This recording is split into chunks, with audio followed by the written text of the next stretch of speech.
I have not retweeted Uma Musume in ages. I can back traps on this. When did I retweet Uma Musume stuff? Everything is definitely like at least a couple weeks old.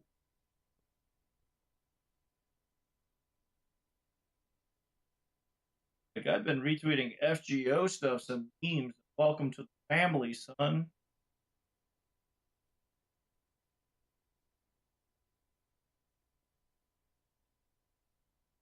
Yeah, because that's the. Remember in get punched in the face and welcome to the. But now it's the meme is the father punches right near in the face and says, "Welcome to the family." But it's welcome to Ilya's son. Ah.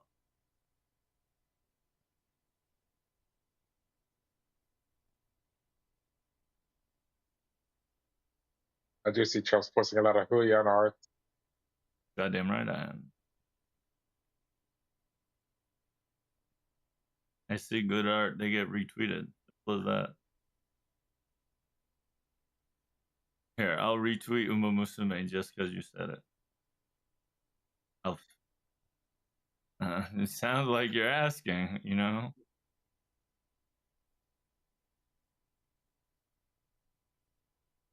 The Fat Man? There, guys, 1 second. My brother just walked in.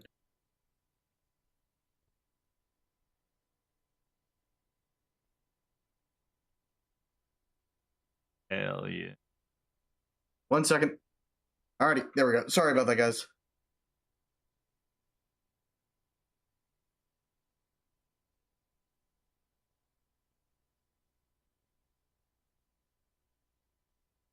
August Age is the last time Chops did something with the horses.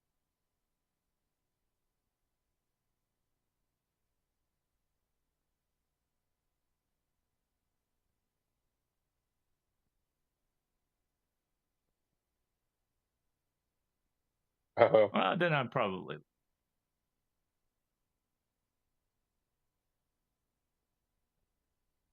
Okay, but he liked it when he retweeted it.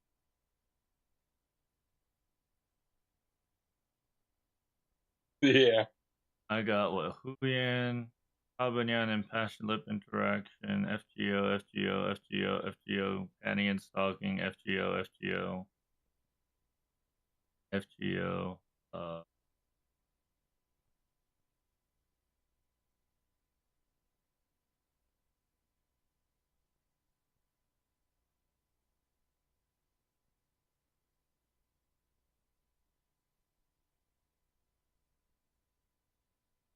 Better. Goodbye, friend. では、前に出ます。 Hello. How's it going, guys? Cat, is the new car safely home? No. But I'm going to go pick it up tomorrow. I just needed something else to put in the title.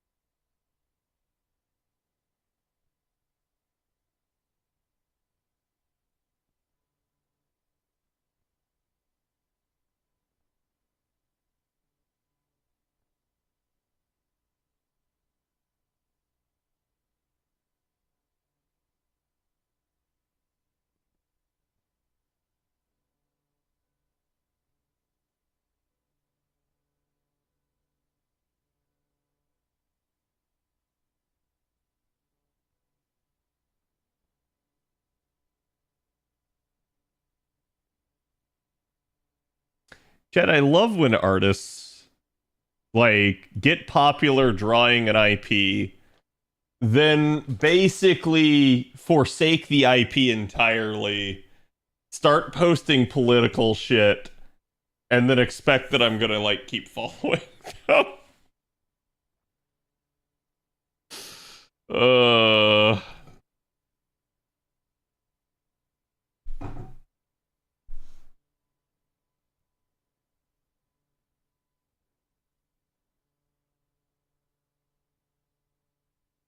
Cat has been upgraded to main monitor. Damn. I see. I've managed to kill off the person who is in fact main monitor. Okay. Cat, I did get the go live tweet out. Do me the favor. Go give me some love.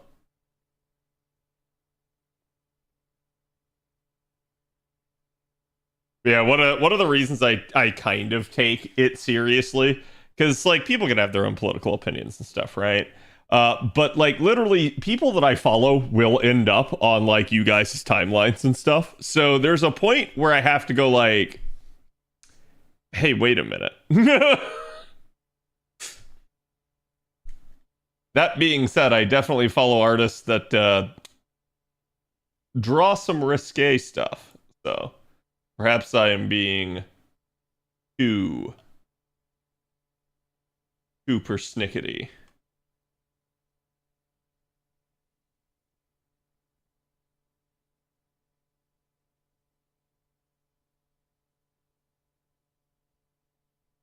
Let me grab you guys today's artwork. We should be good to go. I did see the new Aurelia piece. Yeah, that was Kuon. Kuon drew us a new Aurelia piece. He was just asking, I think it was like last month, he was asking if anybody wanted a character drawn, and I was like, hey, yeah, feel free to. And Kuon is always super nice and has drawn Aurelia multiple times for me now. So I appreciate it. Like, and let me just say this, chat. I have such a like love and hate relationship with artists. There are some artists that are so nice and they are so like valuable to the community and like legitimately are just good, upstanding people. And then there are, how should I put this? Clout chasers? I think it's like the best word I can call for it, where they just behind the scenes treat everybody like trash. They are horrible human beings. They're not even really true artists. They're only in it either for the money that they think they can get or straight up for the attention that they desire on social media. And that's it. It's like, I hate those people. Those people are just like such scum. Every once in a while I have to deal with people like that, and it just makes me like, it makes me hate artists. And I don't want to feel that way because I love artists, but there are plenty that I hate. Unfortunately, because of actions like that. And it's really sad because they basically just give artists a bad name.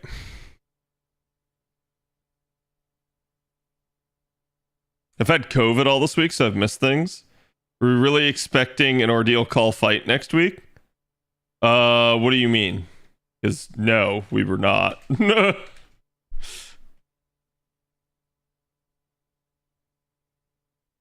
yes, definitely get well soon. Okay, think we're good to go, chat.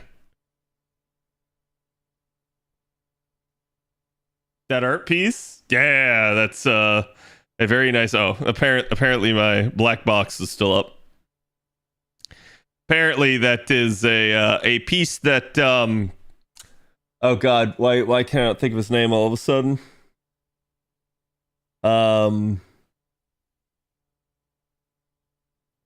Fuck.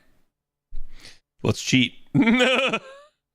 Every once in a blue moon, I cannot remember somebody's name. And I'll see it and they'll be like, oh yeah, Teddy. If you guys have ever seen any of Teddy's artwork, Teddy is fantastic. And this is a piece I got him to do. Teddy has drawn fan art of FGO. Teddy has also drawn official art for Azure Lane and several other gacha games. So, but it is a fantastic one.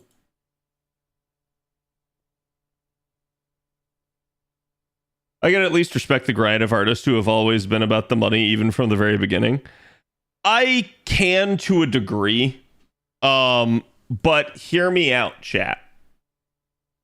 And this, like, So first of all, let me give you guys today's link before I rant about artists. Let me send you guys a link to an artist.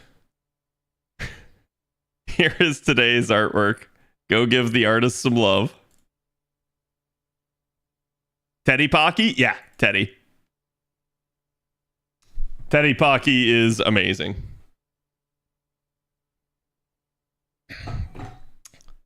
But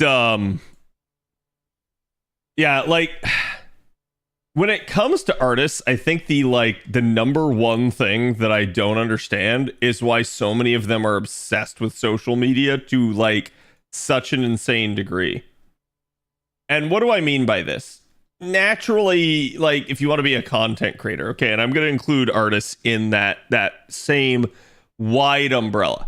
If you're going to be a content creator, you have to have a social media presence of some sort, right? So what do I mean when I say like they are like obsessed? Well, I see artists that they are so obsessed with Twitter that it is their entire personality, their entire validation, their entire like mentality on everything. And yet social media earns them $0. So why do I say like that? That's really odd. Because there are much more direct avenues of making money, including ye old commission. Commissions are the, like, how should I put this? Like the number one bread earner for artists. Always has been, always will be, because I think a little bit the Patreon bubble is beginning to burst with AI art and stuff becoming a thing, as well as just in general people kind of tightening their belts and saying, hey, like inflation's been freaking absurd. I don't have the money for this shit. So I think like all across the board, Patreon numbers are down. And I think there are numerous factors that are in that. And usually the big reason why artists want social media is it's an attempt to drive people to a Patreon or other type of subscription or payment platform. And it's like, yes, I do agree. I think they want to be the center of attention.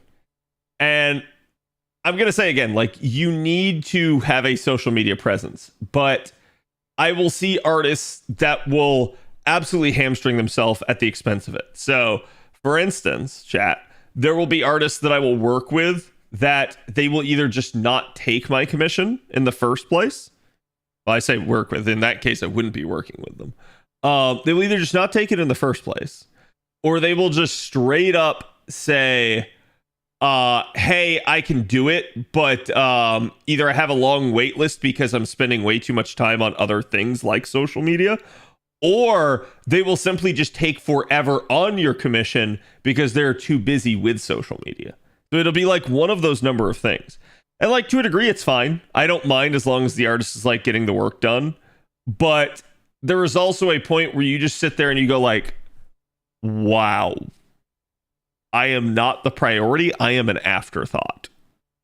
And I will say this, when I see that, it does not make me want to use an artist again. It's not me being like, oh, that artist is an asshole. It just, in my mind, I go, they don't care that much about my commission. They care way more about themselves and social media. And to a degree, let's go one step further, chat. I follow a lot of artists. A lot of artists follow me. The amount of artists that actually interact with anything I do is so minuscule that I've learned to cherish the ones that do. Because I have learned that when it comes to content creators have a tendency to understand the concept of you have to pay it forward, you have to help each other out. Artists will help out other artists. Artists will not help out anyone who is not an artist.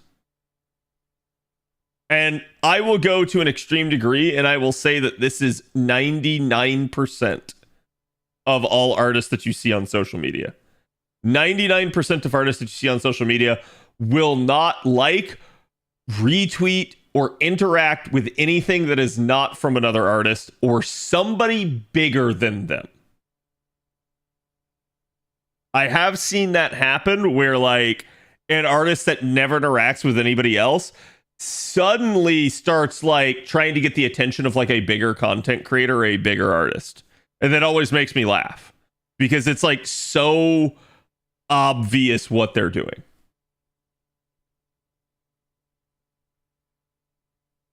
That's most artists I've dealt with. Yes. Yeah. I mean, aren't content creators artists too anyways? Yes, I guess for the purposes of this, I'm differentiating a little bit between a normal content creator and an artist. But yeah, no, that's what I've noticed is 99% of them will not interact.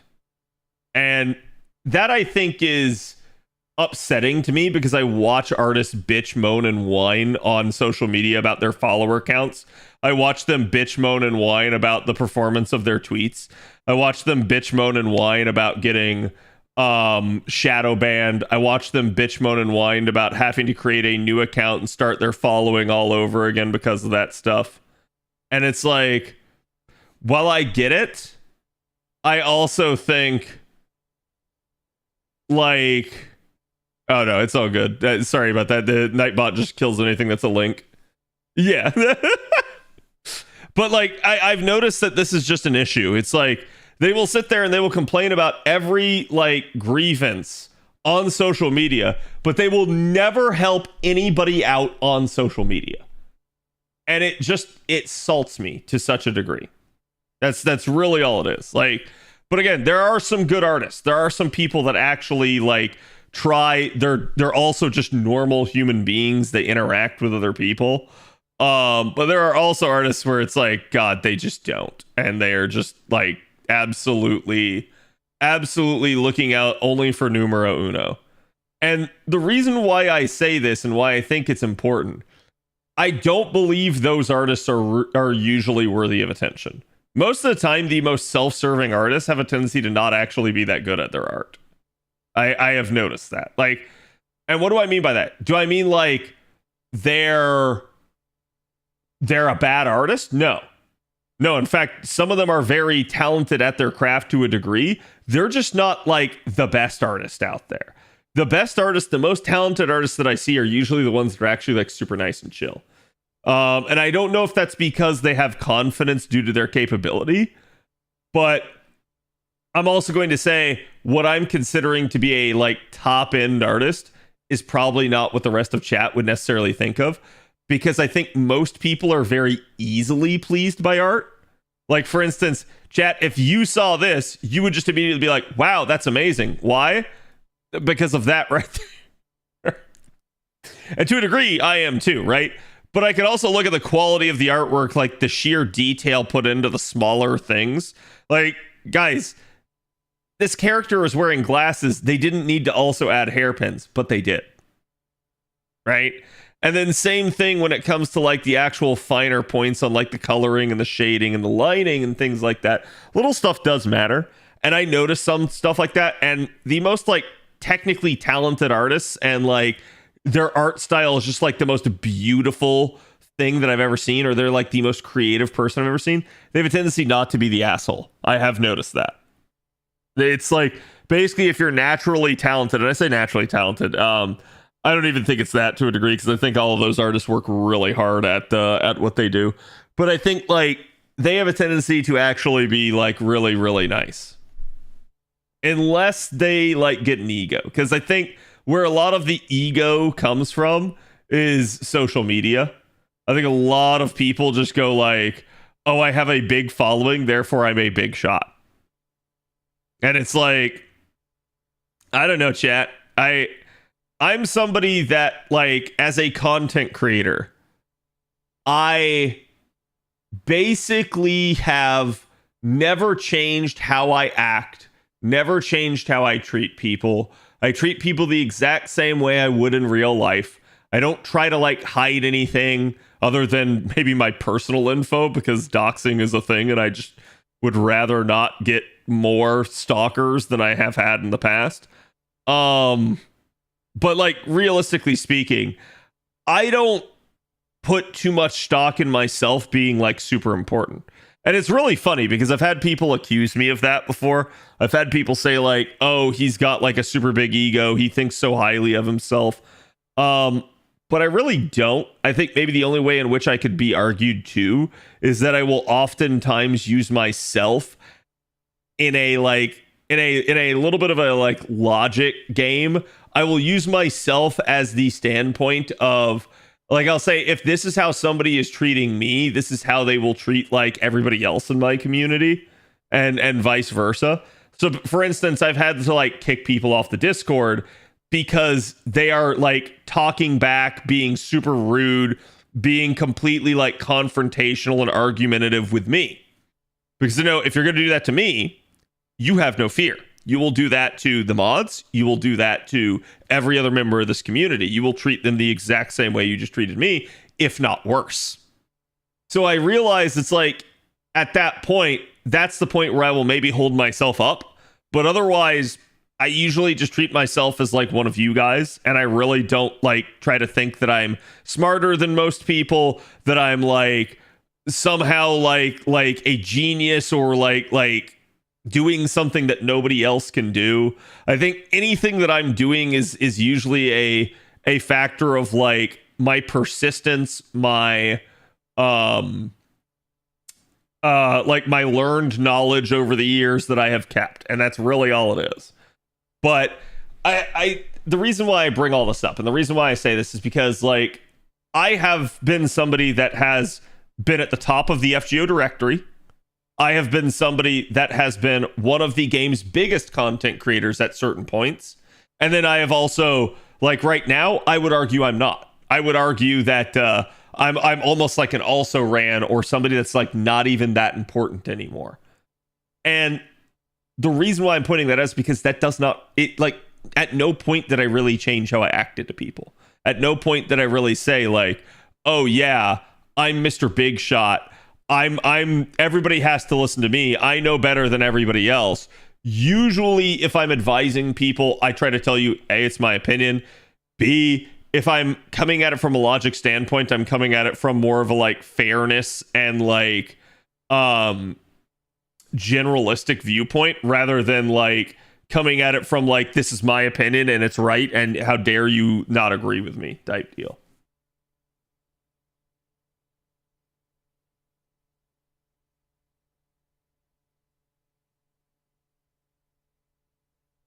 And didn't have the piece finish from Sketch early? If they never moved past Sketch, you should not have had to pay them any money. Like, I know that sounds really weird, but that does happen every once in a while, where it's like you're just not content with the sketch. Some artists will want payment up front. I disagree with that mentality. If you haven't done any service yet, you should not really get any payment. Though I can understand why some artists want that. I don't know. I've been scammed by artists enough times that I kind of refuse to. While I also understand that artists have been scammed by commissioners enough times so that they refuse to. And at that point, if it's like I refuse, they refuse, either we just don't work on a piece together, or I straight up will just like find some way to meet them in the middle.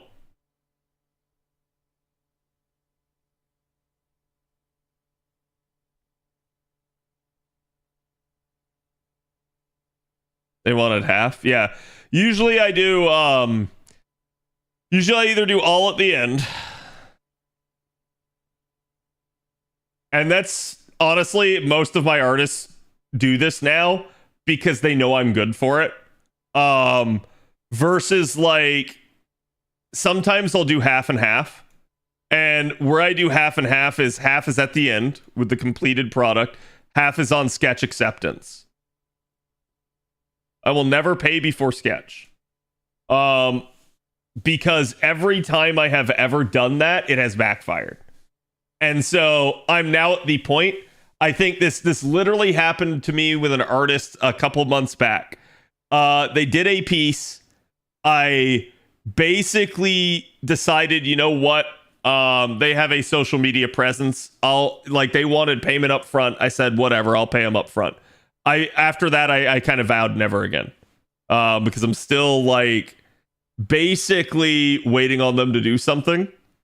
And I've learned If you give a person all of the money up front, they will not do it. You, as the commissioner, are basically within your right to, one, pull the request, and two, the one that's actually reaching out to them to get them to do work. So if you pay them for all of their work ahead of time, they're not going to work. It's that fucking simple. What incentive do they have to work? And this is why I really like the at the end model, because this is where I tip. And guess what?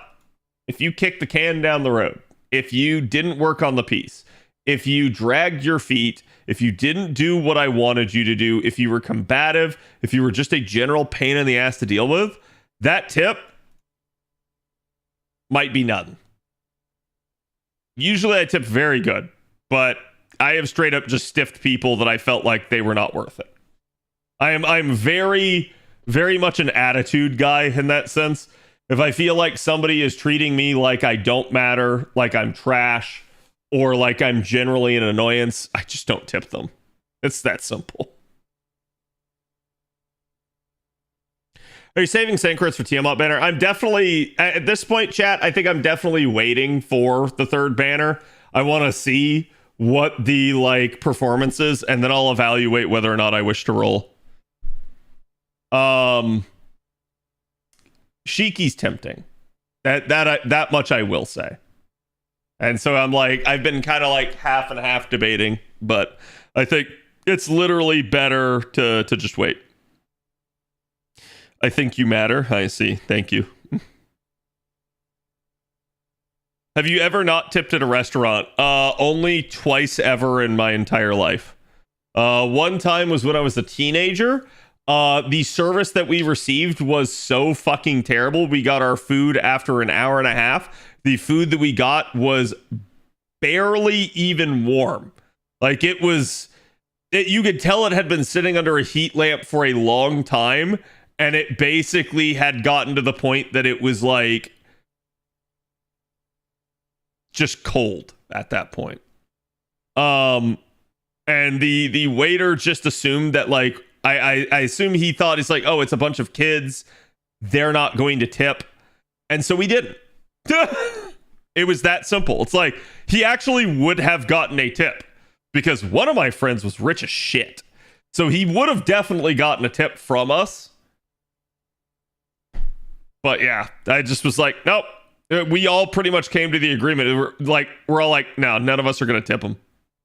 Like, I'm trying to remember what the other time was. There was one other time, but I literally can't remember it now. I just remember that I didn't one other time. But in general, it's like it has to be exceptionally horrible service. That's the only thing that will earn a 0 tip out of me. Hey, Mega, thank you for the 74. How's it going? Self-fulfilling prophecy? Yeah. And like, in general, chat, like I said, I will tip just about everybody. I will tip everybody that doesn't piss me off, right? Like, if you go out of your way to piss me off, you're not getting a tip. If you don't, it is what it is. Tiamat is this weekend, right? Yeah, on Sunday. Sunday, we should have a D&D stream. But I'll be eating with my brother and my parents that day. So I should be back in time for D&D. But I won't get to cover the new unit stuff until Monday. So it is what it is. Honestly, I wish tipping didn't feel mandatory. I mean, so like,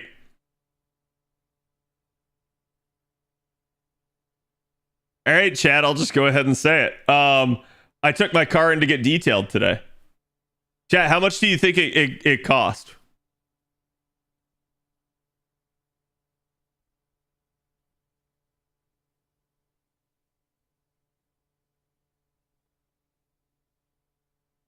Oh, I shouldn't have done that.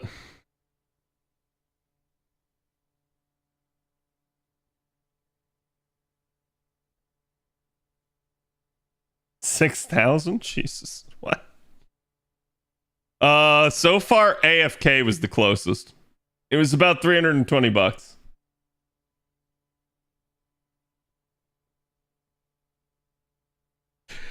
And I'm like, dude, I remember getting my car detailed for like $75. I was expecting about like 150 this time. And they were like, yeah, it's going to be like $300. And then I had tax. And I was like, I literally hit them with the CAD W. I was like,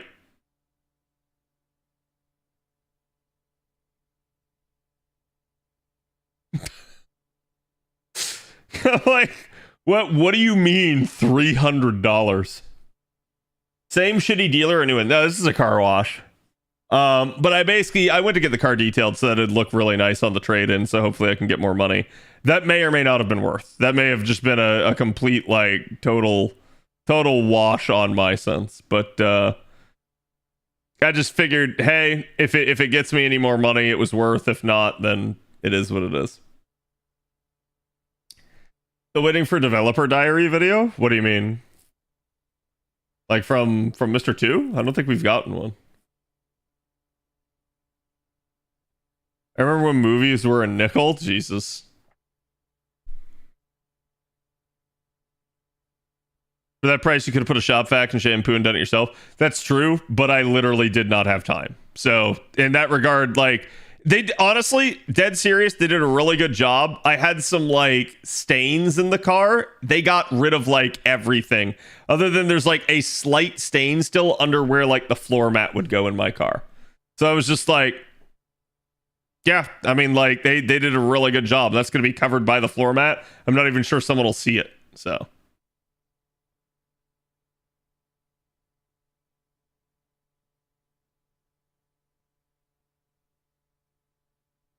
got better tires with the installation included for 680.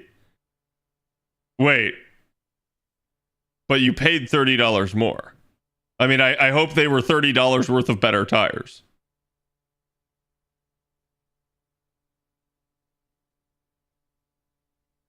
Did you see they confirmed the 110 wave fight for Monday for NA? I feel like I did. I don't know. Like everything right now, everything on JP is kind of like everything on JP and NA is kind of like a blur to me. Just I've got so much crap going on. Like mentally, I'm dead serious. Like chat, mentally today, my brain is mush. I had to get a return done, like literally flip it around. It was so I say I had to get a return done. I had to get a double C Corp consolidated return done basically in the span of like 8 hours. And I didn't get it done, but I got both of them worked up to the point where I could figure out the actual tax owed. And like, that took a lot. And I did that. Basically did that by like 1 o'clock today, 2 o'clock today, I think. I didn't even get to look at the new characters until lunch. And even then, I only had the like 10 minutes that I was at home with the dogs to look them over. That being said, I understand how they work. So, I'm good. It's just one of those things where like, holy crap, like I'm juggling too many things right now and I know it.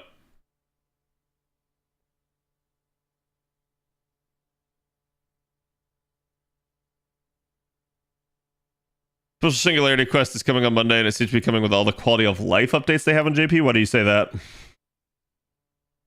So for which banner tempts you the most, Monka? Probably the third banner, but I'm not really sure yet. Dual arts loopers, yeah, in that regard, like this banner's a pretty easy review for me.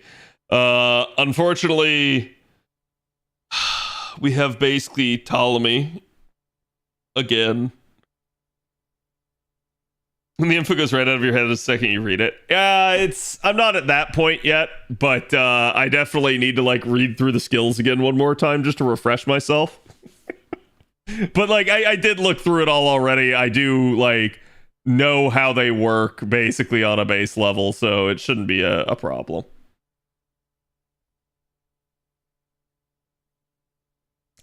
Unless Tiamama's crazy. I see the problem is if out of all these units, if any one of them is going to be crazy, it could be Tiamat.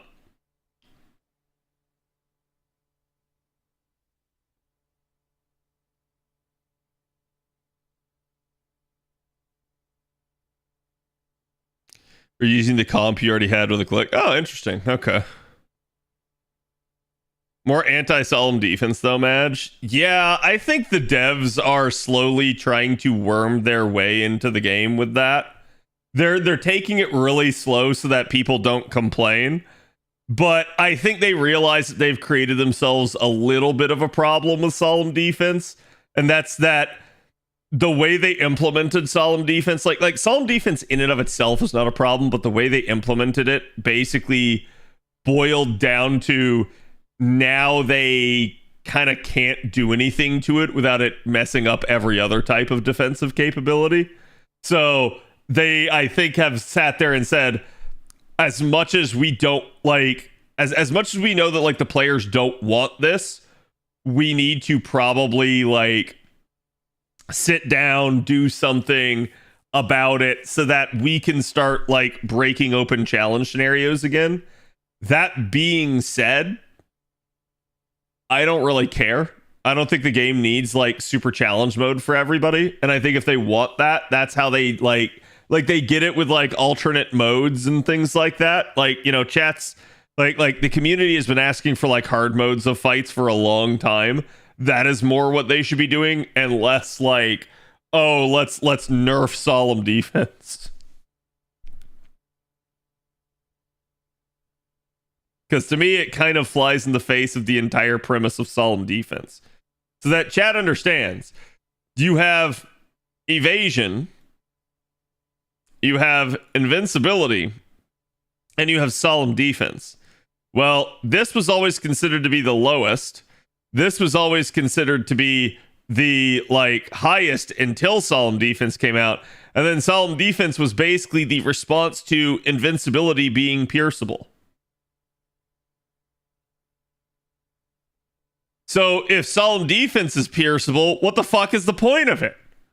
Like from a design standpoint, there's no goddamn point. It literally just exists basically at that point as yet another mechanism for them. It is just kind of a rock, paper, scissors that they have created now.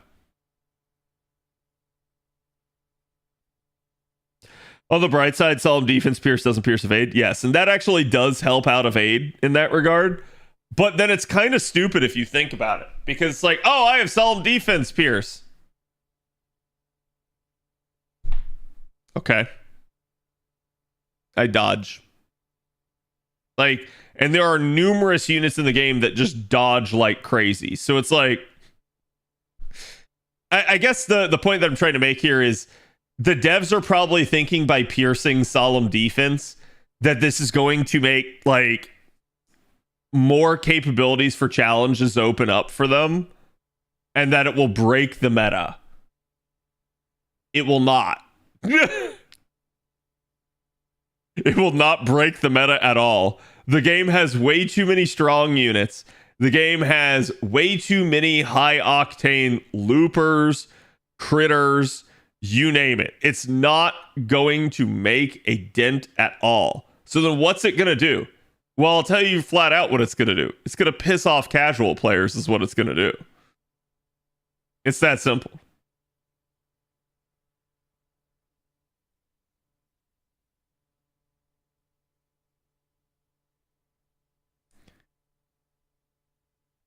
Resurgence, thank you for the 49. Appreciate it.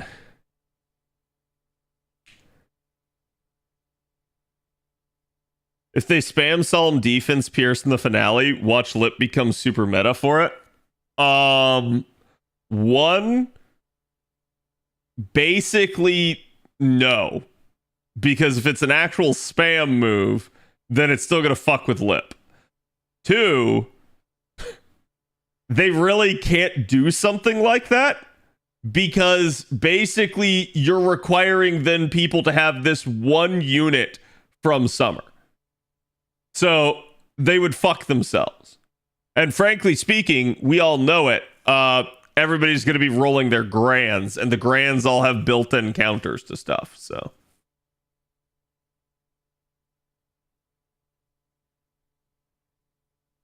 hot take: Invuln Pierce greater than Solemn Pierce, since you never run into Solemn in a CQ.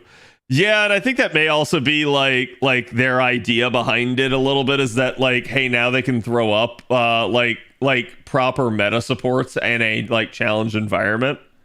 And to a degree, can they do that? Yes. Yes, they can. Could they do that before? Yes. Yes, because the player, like, the reason I don't think that's an actual defense, the player had every capability of dealing with solemn defense already. Why? Because we know what fucks over solemn defense. Hey, which one is this?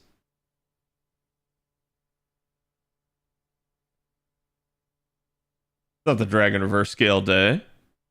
Barton got ahead of himself. Damn, so did Shaq.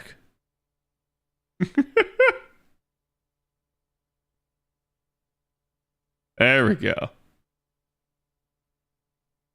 Actually, yeah, I should be running this. I'm not even running one on the back line here.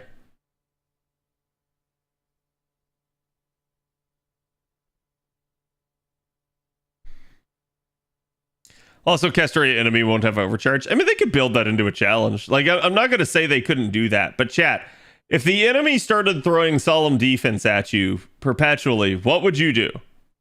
How would you deal with it? Like, let's say you had to defeat the invincible comp on the other team, and it was being operated at flawless capability. Like, it always had its stacks up. There were always multiple stacks. What would you do? Buff strip? Yeah. Exactly that. Why can't the devs use buff strip? Ask yourself that question, chat.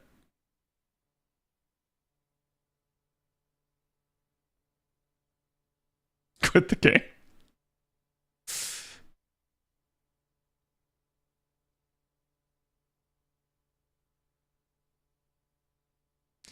But what if boxed solemn defense? Buff block. Because buff strip fucks over every unit. Yeah. So they have a problem. They can certainly do it, right? But if they overdo it, so if they use like buff strip in every single CQ to counter you, they will literally get called out for it, and it will not help them specifically deal with solemn defense. And that's why they're doing this. They feel that the game needs a proper counter to solemn defense. However, my counter to this is the game does not. One, because as we can see, solemn defense does not work in every situation. Two, because we have seen over the years how the devs have managed to deal with it. And three, because basically we're at this point of what then is the actual point of solemn defense, the unpierceable invuln. Why do you have it if it is just going to get pierced, if it is going to have an actual hard counter mechanic to it? It's dumb. It basically just belies the entire point of the mechanic. That being said, this is where some people would say solemn defense was a mistake and it never should have been put in the game. I can definitely hear that argument. I disagree with it, but I also think that at the end of the day, and hear me out, chat, okay? I understand people feel really strongly about this stuff. But for better or worse, if we have content on a scale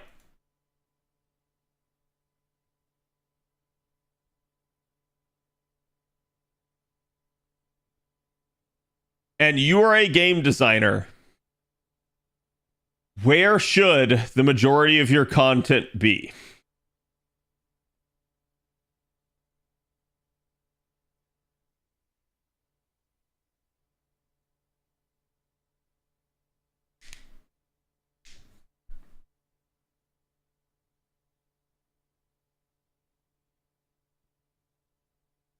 Yeah, chaos is right. So there is the middle point. Some people would say the middle, but the true answer is like right here-ish. The majority of your content should be here.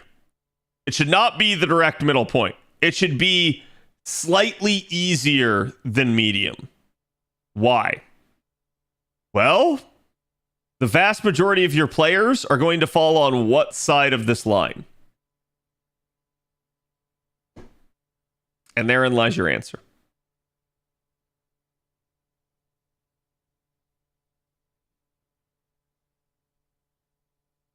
I think Invuln Pierce should have never been able to pierce evades. It all starts from there. I do agree with that. I do agree with that. I think having Invuln Pierce in the game makes sure hit just utterly fucking useless. Right? Like, it basically, there's no point to taking sure hit unless you just know you're dealing specifically with a dodge fight. But no, I mean, like, this is pretty obvious too, because the way to think about this, chat, is that basically there is a bell curve, okay? And I would argue that most of your players will fall off center. So, like, if here's the center, most of your players will fall off center. Why? Because the predominant number of your players will be casuals. And therefore, they will skew the number backward a little bit. Therein, the better you get at any game, the more of a, like, elite percentage of people you are. Now, here's the thing. They can design content for that. But who can do it? Less and less and less people. This is the entire concept behind, hey, if you want to do harder stuff, it's usually a like the way most developers handle it is they just like boost the stats of things. Why? Because there's no value in actually like spending the time to develop harder content. You instead develop for the masses, and then you make the content developed for the masses harder to offer your challenge people more like of a challenge, more of a like fulfillment. Okay, that way you get sort of the best of both worlds. When you design around the top 1%, you get Overwatch on a dead game. Yeah, to a degree, right? Like, and I've seen this happen like over the years in MMOs. I'm somebody, chat, that used to be at this end. I'm somebody that used to be in the like top 1% of like WoW players back in the day. And I rated like world first rating in multiple games. And eventually I decided it wasn't fun. You were always waiting on content releases. You kicked everything's ass way too fast. And there was no, like a little bit, the thrill was gone. Okay? So when that sort of thing happens, that's when you begin to realize over time, especially as you get older, like all the drama, all the like high pressure, high octane stuff, it's not worth. And you're better off just like playing with friends. You're better off just like doing things casually. And like you can still play to like this degree or something like that, right? Like, but playing to this degree is just not worth. It's just not.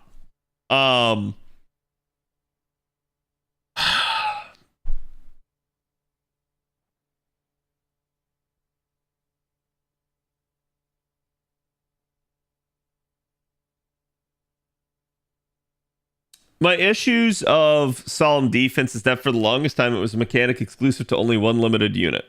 Yep. So CQ content became centered on that unit and that unit alone. Yep. I don't think that's bad. Hear me out. Hear me as to why. Did you have to use the unit?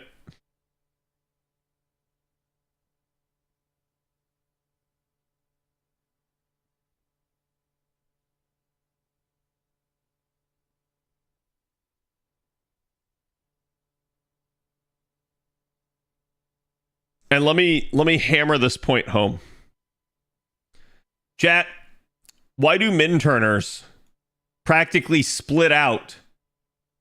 Sorry, I want to say Scotty. It's not Scotty. What do mentors practically split out Bazette into her own category?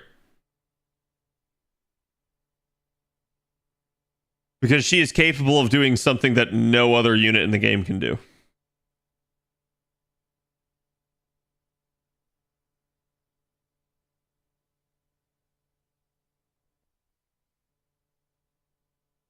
So a lot of people won't use her. Guess what? Same thing with Castoria. Think she's too strong? Don't use her. It's your choice. Now, why do I say this is not a problem? Why do I say that this is in fact good for the game? Because what Castoria does is she basically lets all of the casuals have an easier time with the game. If you want to play the game on hard mode, go for it. Nothing wrong with that. If you want to play the game on easy mode, go for it. There's also nothing wrong with that. Why do I think that, like, this is okay and that we shouldn't be pushing casual people to become better at the game? Because time has shown us that they can't. The game has way too many complex systems, and people only care about shit like tier lists when they are a, like, casual person. Is that the same argument for solemn defense, Pierce? Just don't use them? Yes. Except there's one problem with that. What do you do when the enemy uses it? Right? So what they're doing is, in using it, they are literally just getting rid of a tactic that casuals could use to complete a fight.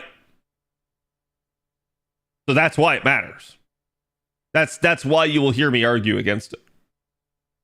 Why does it matter? Why am I babying the casuals? Why am I protecting them? Pure and simple. Well, allow me, chat. Number one, if your casuals don't clear, they're going to quit. If you don't have casuals, the game dies.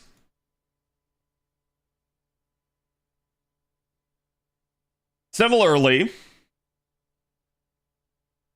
because of the complex mechanics, the need for an easier path through that is more simple for them to operate makes sense.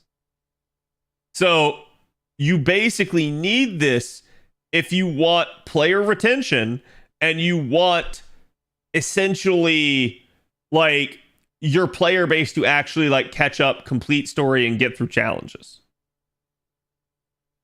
And then, yes, as someone in chat is already pointing out, part 4, because literally the future relies on it.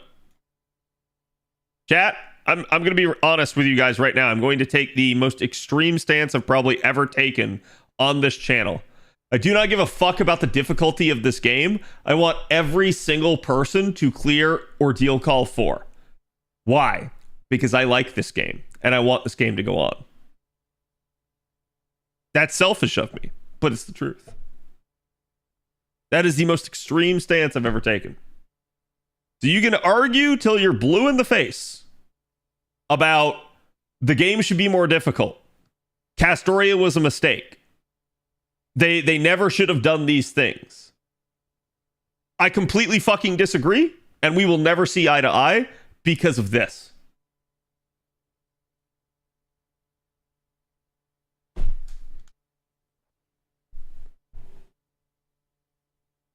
As long as there is a crutch for new players to be able to, like, get through the game easier, I'm all for it at this point.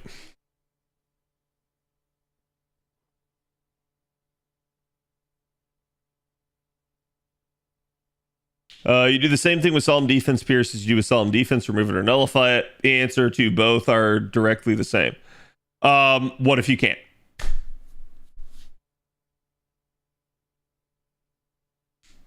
Like, basically, the reason it's not exactly the same, Abandon, whenever a choice is in the player's hands, it is a choice. Whenever it is in the enemy, there is no choice potentially. Like, they can just put something on an enemy as a enforced mechanic that you cannot do anything against. That's why there is a difference. As a player, you have a choice whether or not to take the mechanic. As an enemy, you don't have a choice. Unless you simply choose not to do the fight. Like, maybe you don't have to. Why do I think this sort of thing matters? Well, because they put actual difficult fights in the main story. And then on the same time, they whine about story clear rate. That is on the devs. Okay? The devs should simply not have put difficult fights in the story and required them if they wanted more players to complete. But they did. And it's like, at this point, we can cry over spilled milk, or I can basically just point out that what's done is done, and this is why they should not make the situation worse. Right?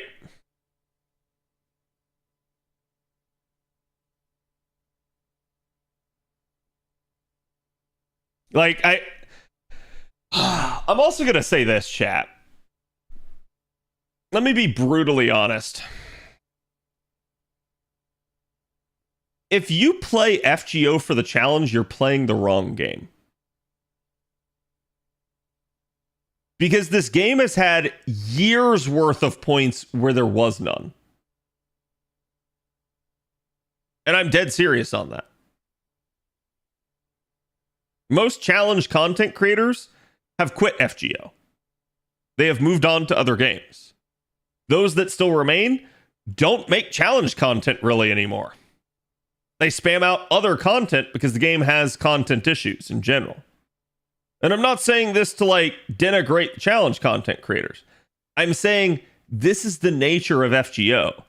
FGO is not Dark Souls.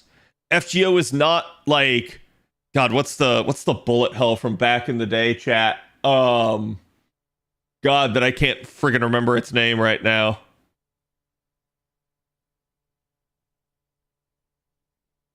Toho? No, pre-Toho. Chat, I'm talking 80s.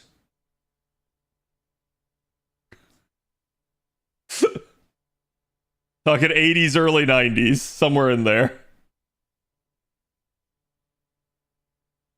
There's no such thing as a challenging gacha game.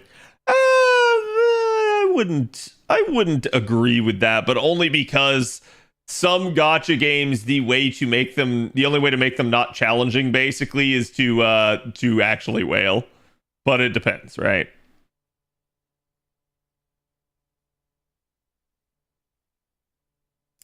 People that still do challenges do so not necessarily for the challenge of it, but more to push the limit of their favorite servants, methinks. Yes, I would agree with that. And simply because that is exactly how I operate the like Saberface only challenge, right? Why do I do Saberface only? Because it's fun. I'm not like trying to really actually prove anything with it.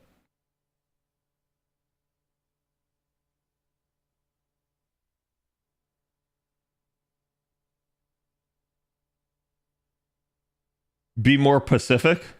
I can't. I'm Atlantic.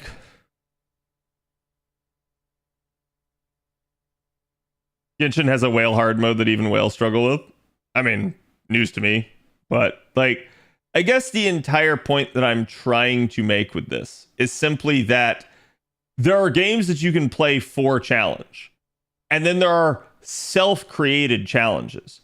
No one will get angry at you for doing a self-created challenge. Where will people get angry at you? You trying to enforce your own arbitrary rules on other people. It's the truth, chat. You want to say Castoria is a mistake? You want to not use Castoria? You want to think that solemn defense should have never been a thing in the game? That is your opinion. You're welcome to it. trying to convince other people of that, trying to make other people play that way, trying to shame people for using Castoria. You can go fuck yourself if you believe that and act that way. That's basically my stance.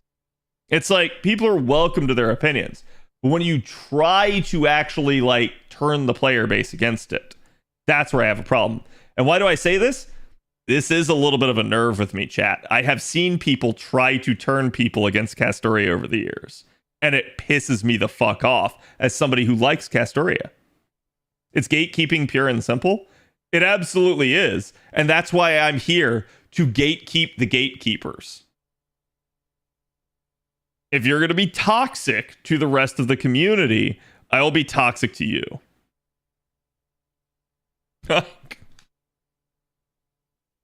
It's not even gatekeeping. It is. Like, it's just gatekeeping on a personal level rather than like community-wide gatekeeping, right? And it's them trying to make it a community-wide thing.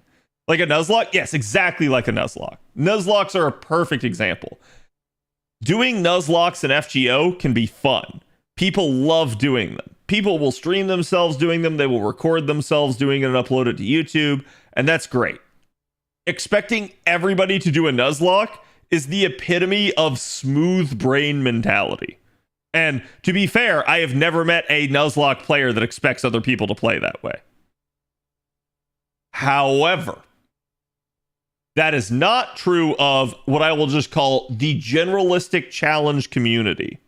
The challenge community absolutely thinks the game should be harder and thinks that every single person that cannot handle it should just quit the game. This is hilarious to me because they will not have a challenge community if they got their way. There literally would be nobody playing the game anymore, as it would become a ghost town if they made the game super hard. Like, wanting more challenge content in the game, I think is fine. Wanting the game to be only challenge content, actually insane. And I have seen people that hold that stance.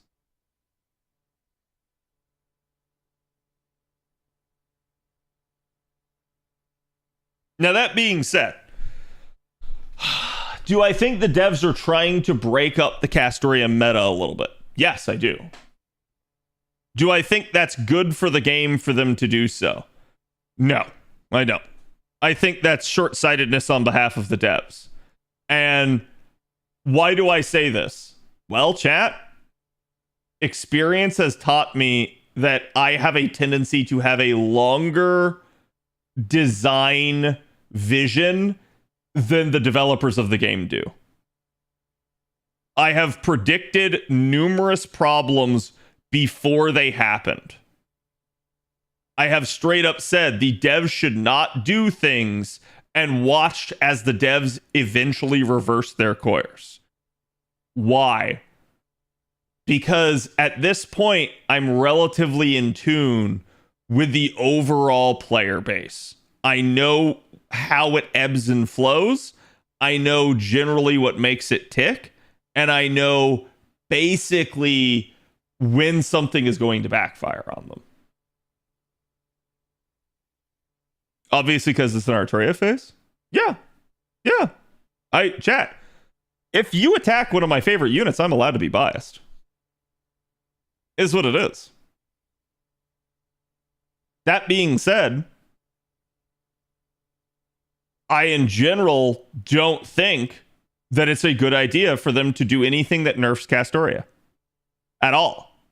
And I would argue that Castoria was one of the best things that has happened for player retention in FGO. People would argue otherwise. People would say, oh, FGO, like putting Castoria into the game is one of the reasons I quit. No, chat. Here, allow me. Do you want to know the top 3 reasons people quit FGO? I'll tell you right now. You ready?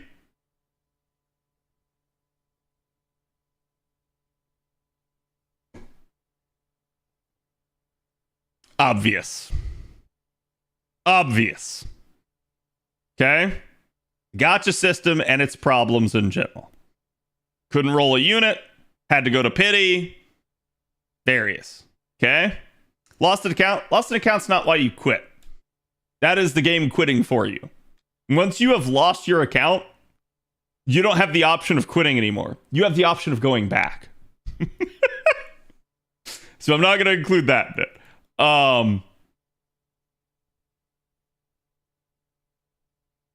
Now, you know, whether or not this is over the top of the third thing is what it is. Okay?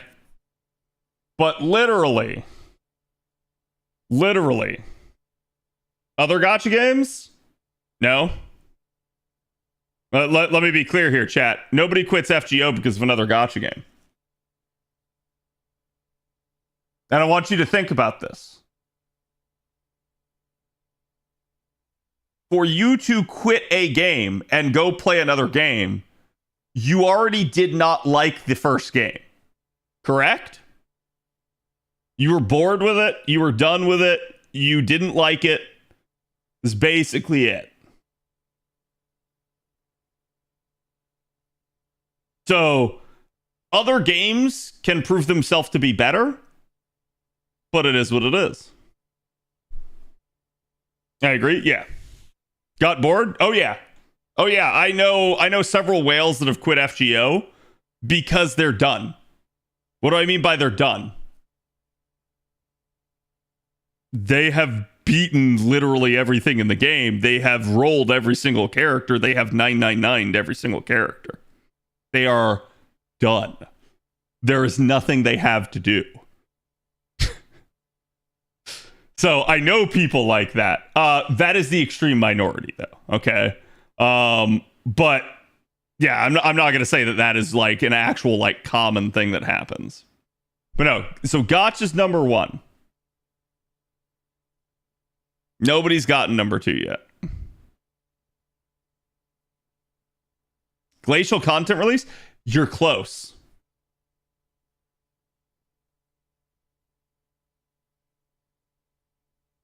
Burnout? Peer pressure? No, I don't think anyone gets actually peer pressure to quit the game.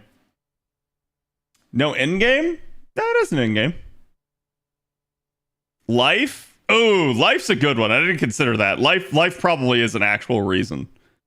I'm trying to think of the best way to say this.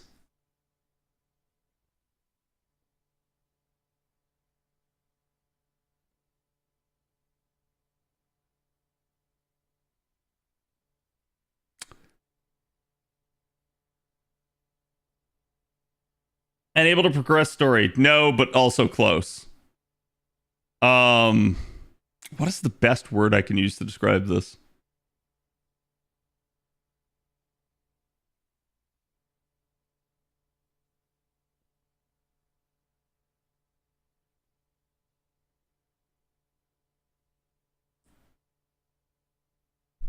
No, pity's included in gotcha.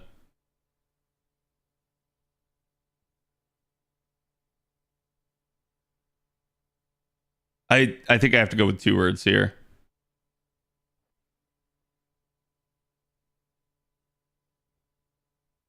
This is a broad concept, but one of the big things I hear when I hear that people quit FGO is that it is too much. There is too much to do. They have too much crap that they have to like accomplish and get caught up on. There is literally so much that they have to get done in order to get to an end game. And then now someone in chat's going to be like, oh, but somebody got to the end game and beat Ordeal Call 4 in 52 hours. And I'm going to laugh at you because that's absolutely not the actual like realistic expectation for anyone. Overwhelmed? Yes. Overwhelmed was kind of the word I was originally thinking of. But it's like, it's tough to put this into concept. Okay. But yeah, that is one of the big things. It's like they just cannot handle it. It's too much. They don't know what to do or how to progress, and they just they get overwhelmed. Okay. And number 3, the number 3 reason that everyone quits, kind of tied into this, but it's this. The game is too tedious. When I hear anybody bitch about FGO, they usually bitch because they say, this game does not have auto battle. This game does not allow me to just like calc the node. This game requires me to go get RNG stuff. And that's usually it. These are your top 3 reasons. There's the gacha, the overwhelming amount of content, and the lack of auto capability to do said content. I am not making any judgment as to whether or not these opinions are correct. These are just the top 3 that I see all the time. And especially whenever FGO is mentioned outside of the FGO community. These are the 3 that I see. Okay? So why do I think Castoria is good for the game? Castoria literally makes this easier. Castoria is one of the easiest units to use. Castoria just allows most units to loop through a node. Castoria is a lot of the times the brain dead solution to just about everything. I actually think that's good for the game. I think the game needed that. And I think that was one of the major turnoffs. I mean, auto battle and other gotchas put me off because I get bored with it. Oh yeah, like I said, I'm not making a judgment as to whether or not that is a good or a bad thing. Okay? I am simply pointing out these are the 3. And if you have something that combats these, probably a good thing. Like, for instance, chat, why did we get pity in FGO? Because the number 1 complaint about the game was its gacha system and that it had no pity system.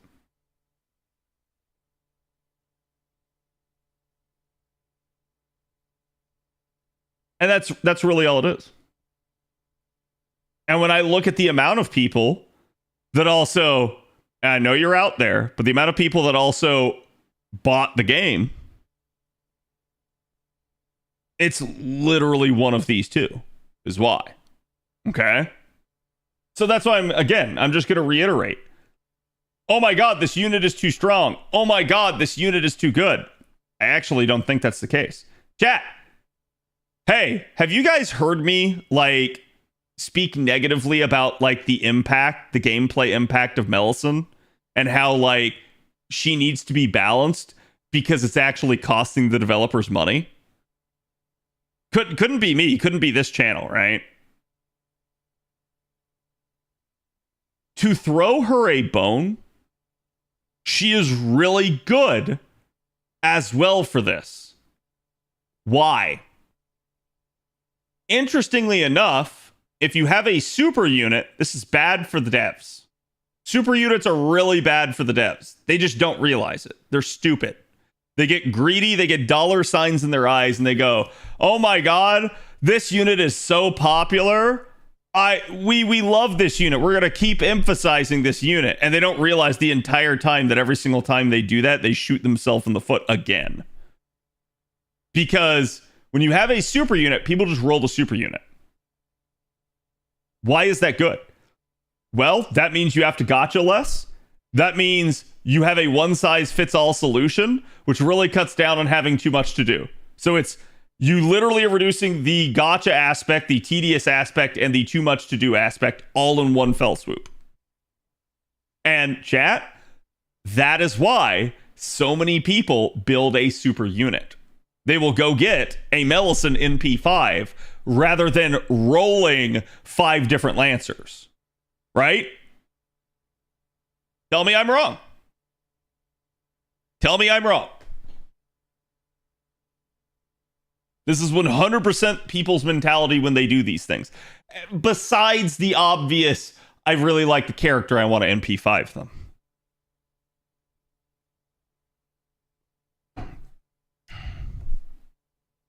Those people who haven't needed to roll a Lancer for 4 years. Yeah, exactly. Like that's the entire premise behind it. It is a pro player, anti-developer thing. And that is one of the reasons why I've said they really need to rebalance it, because they are shooting themselves in the foot. and they are forcing everybody into a meta where we just use one unit. But having a meta where you just need to use one unit, from the player's perspective, really fucking good. Maybe frustrating if you don't like the unit, or you maybe like a competitor to the unit. But at the end of the day, it's really good for the player base to have one unit. And so instead of having to roll 20 different units, they only have to roll, like, I don't know, one of every class, right? And 20 is probably a low number. Instead of having to roll like 40 different units, you only have to roll one of every class. But that is the entire idea here. So, again, is Space Ishtar, is Melisson, is Kukulkan, is Tiamat, are any of them bad for the game? From a game balance and design standpoint, yes, 100% absolutely. From a player standpoint, abso-fucking-lutely not. Absolutely not, chat. You're just going to use the most powerful broken thing you can. And that makes perfect sense. Like, the player base will always skew the odds in their favor. Why? Because everything else is skewed against them. It is what it is. Like, I have never faulted people for rolling Melisson. I have merely pointed out how stupid it was of the devs to create such a situation. Because it was. They literally shot themselves in the foot every time they tried to do this stuff.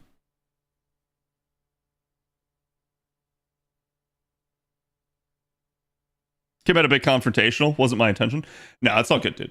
You know me. I get spirited with debates.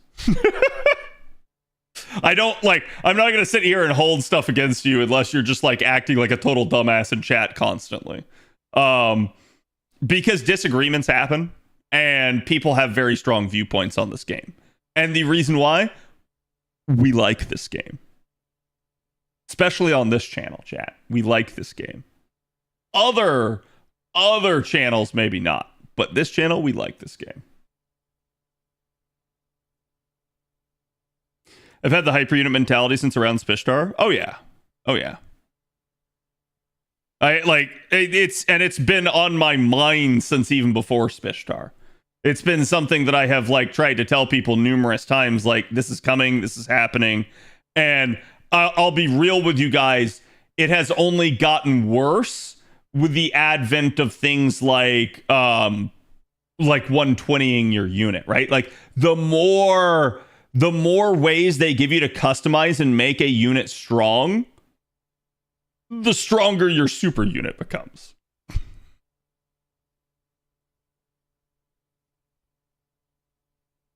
And this is also why, when there are balance changes, people get so pissed off. Chat, if you were somebody that level 100'd your Ibuki Berserker, and they super buffed Musashi, and now Musashi, Musha, whatever, I'm just going to use that. Now Musha is stronger than Ibuki. You get pissed because you go, what the hell? I rolled Ibuki, I grailed Ibuki, I gold foed Ibuki, and now this other unit is stronger. Naturally, you're just viewing it from your own selfish self-interest. And I'm not faulting anyone for that. It is what it is. That's actually why, like I said, like, I am so happy with the waiver buff because it actually put Lartoria stronger than Mel. Just raw base damage, she is stronger than Mel in a comp. That's good. That's actually good for the game right now, simply from the standpoint of how long Mel has been on top. And you're not going to hear many people talk about this. Why? Because everybody rolled Mel. Very few people have Lartoria anymore. Like, very few people have Lartoria anymore. So this is at the point of just being like, yeah, nobody's going to bring this up because they don't want that to be the case. And it's fine. I totally get it. And let's be honest, Lartoria has barely surpassed her. Mel is still redonkulously good, which is the same point I made to Ibuki people.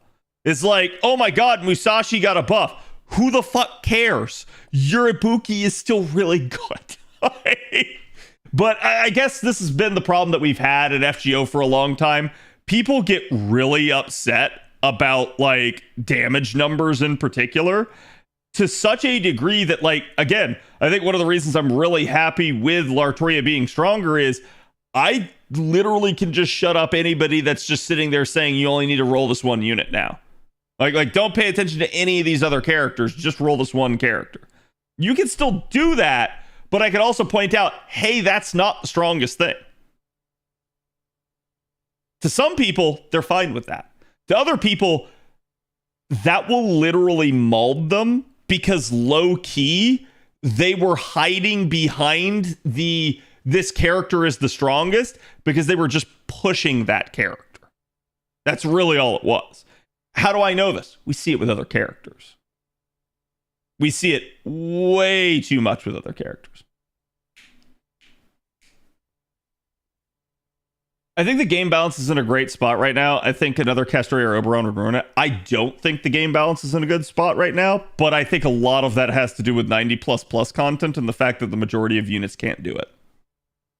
So I'm not speaking more to like the meta and more to just the overall balance state of all units in the game.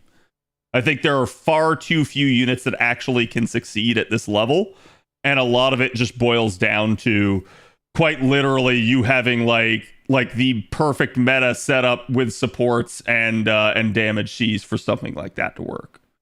So it is what it is. But do I think another Castoria or Oberon would ruin it? I don't know. I think to a degree, and like let's humor this idea. Like when you say another Castoria or Oberon, do you mean like something else that like is super meta and like literally just moves the goalpost even further? Or are you talking literally somebody else on their level? Because I think having other units at the level of a meta support is not a bad thing. In fact, I would argue that just gives people more options, and that's a good thing. And it doesn't power creep the game. But yes, if we power creep Castoria, for instance, is that good for the game? Probably not. It depends on how you really want to look at it and what the power creep is, but probably not. Similarly, if we power creep Oberon, is that good for the game? Also, probably not.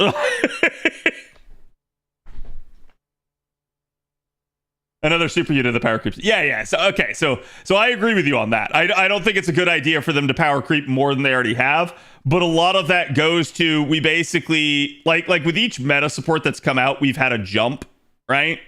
And it like keeps going like that. And like here would be Oberon, where it jumped like straight up practically. But like I think Oberon caused a huge amount, and I think the devs have finally, like after a couple of years now, they've realized, holy crap, this is too much. We need to rein this in a little bit. Like I think the devs underestimated the impact that Oberon had, and I don't know why.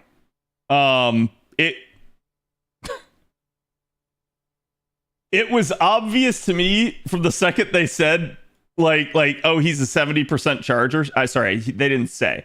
From the second that they showcased him being a 70% charger in the game, I immediately made a video saying this was going to change FGO.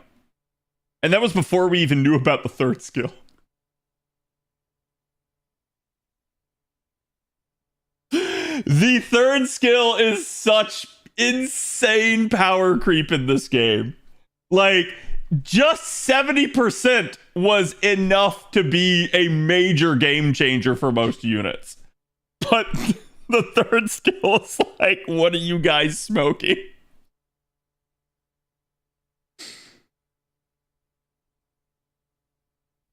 The short-lived world of needing only NP1 to clear 90+. Yeah, honestly, I would argue the game was at its best balanced state then. Because what Oberon provided for you in that regard, Oberon started bringing the like 1 to 3 stars online for end game content. which meant that like everybody could do it. It was so easy. It was so nice. And I think the problem is with that, while it was really nice for us, and while it was really nice from a balance standpoint, who wasn't it nice for, chat?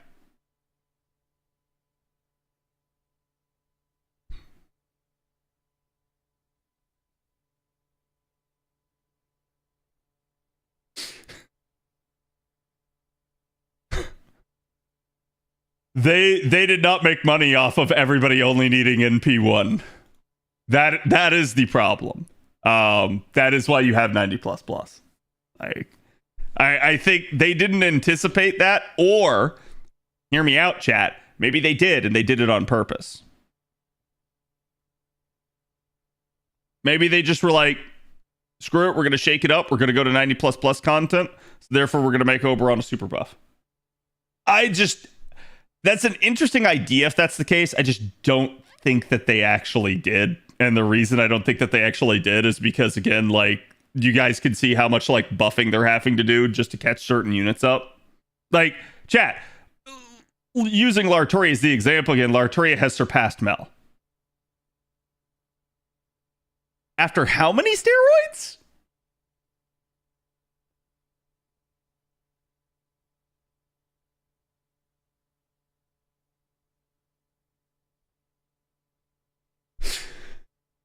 At what point are we going to go, hey, this is a little much? Like, are we going to give a unit a buff and we're going to go like, you know what? Fergus could use 30% charge and 100% buster up.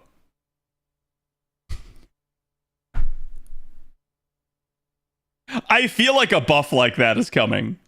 I feel like we're going to see something and we're going to be like, bro, we are dealing with bufflation. Like, Short Cake, thank you for the 23. How's it going, bud? And Jack, can we get some love? And I don't know if I said it earlier, but Kood, thank you for the resub as well. Thank you for the 35. Emiya needs another buff. You right? You right. That arts up needs to be 3 turns. And we'll just change the skill name to Bone of Sword.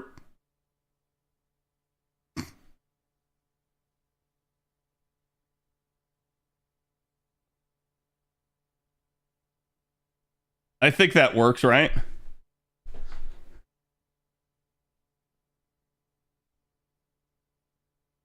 But yeah, it's like, I feel like we're at that point. Like, some of the buffs are going to start getting so absurdly ridiculous. Like, Chad, the amount of buffs they had to give was to Lartoria, who is a 5-star. Imagine the amount of buffs they need to give to get like a 3-star online. And they can't make them deal the same damage as a 5-star, but like, holy crap, dude. Like, just to get them to be a little bit more viable for like endgame stuff, you're going to start looking at some absurd things. I kind of want a Buster card here just to see how much it does. Damn.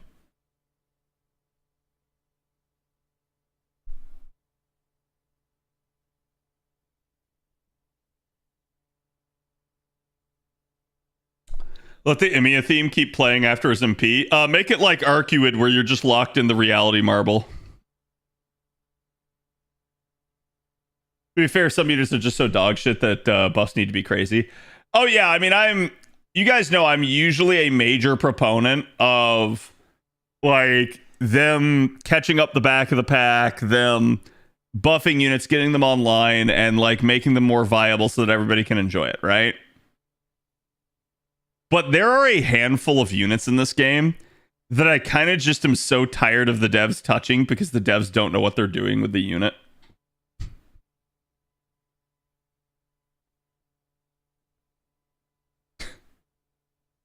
And it is what it is. Like, I'm just kind of at that point of like, please don't touch this unit again. Because it's a wasted buff in effect. You're not going to make the unit good enough for people to use regularly. they're still going to stay this like extremely niche thing, and you just don't actually care about the unit. Jekyll and Hyde are still ass. Yeah, so it's like, chat, would you rather them see them buff Jekyll and Hyde again? Or would you rather them buff, like, I don't know, somebody that's like relatively untouched? Somebody that like maybe is like right on the cusp of being good. Like, I don't know. I don't care about Jekyll. Yeah, like I'm kind of at that point too, where it's like, I like Jekyll and Hyde, but I'm at this point of just being like, the devs just don't buff fast enough. And we are in year 10 of this game, heading into year 11. And it's like, how often are we going to keep getting buffs? When will these units get good? Like, I don't think they will. And I don't think it's in the devs' best interest to make them good. I think the devs will sit there and they'll say, like, yeah, why should we buff the 3-star to be good? We don't make money off the 3-star. We make money off the 4-star. We make more money off the 5-star. And that is, when you look back, you can see the vast majority of buffs are to 4 and 5 stars. So I don't blame them for that. But there's a point where I think, like, even amongst the 4 and 5 stars, they leave some of them behind. Zerkalot needs a meaty buff. Zerkalot actually probably doesn't need too much. Not to, like, be able to function at base capacity.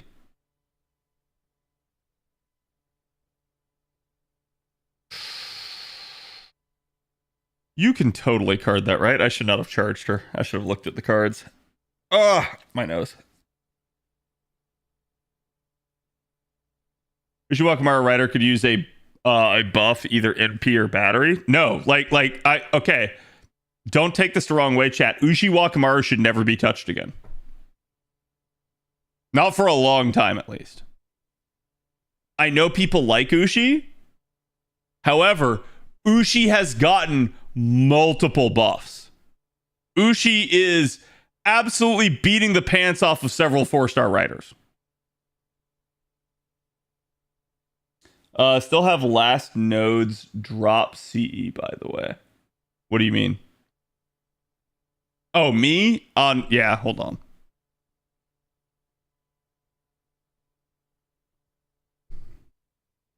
That's my bad.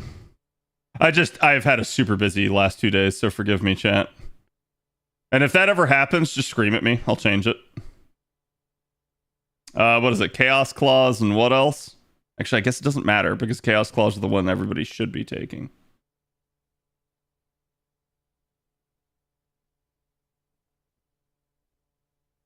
Spinal Fluid. Do we have one for Spinal Fluid yet on NA? I know there is one. Is that what this is? Huh. Interesting.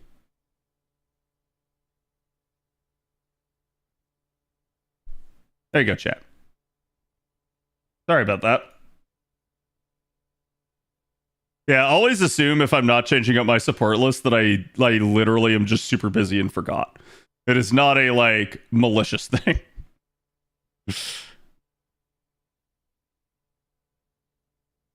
I selfishly want Drake skill 3 to be buffed from 50% to 80% to be charged. No, she doesn't need it. She good. But yeah, I understand people really like Ushi. And so it's like, I get it. I just like, if they wanted to buff her, it's fine. It's kind of like the buff to Medea, where it's like, if you buff her again, you really need to buff like every 4-star unit.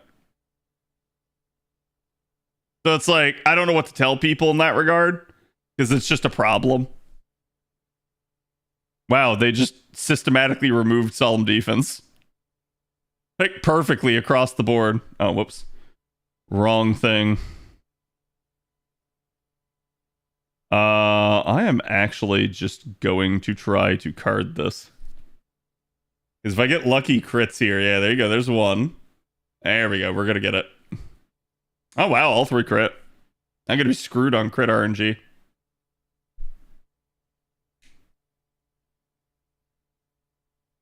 compared to the 90% of the rest of my friends list that ain't nothing. Oh yeah, I mean like the randoms this account has on its friends list, it's like, dude, it's so bad. Like people don't even have the CEs, right? Like I get it. So waiting for a Jack MP gain buff or Arthur MP buff. Oh my god, dude. The Arthur NP buff might be like the most anticipated buff in the game now. Like, chat, tell me of a buff to a unit that we have been waiting on longer than Arthur's NP interlude. I legitimately, I don't think I can think of one. Like, G-Man? Ooh, you may be right. You may be right about that one. G-Man is technically, well, yeah, no, G-Man's technically older. So, and that one has been needed from day one.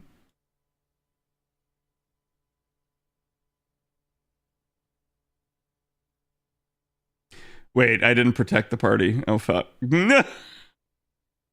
Jack the Ripper? Well, Jack just got hers, technically. So I think like Jack we're okay on.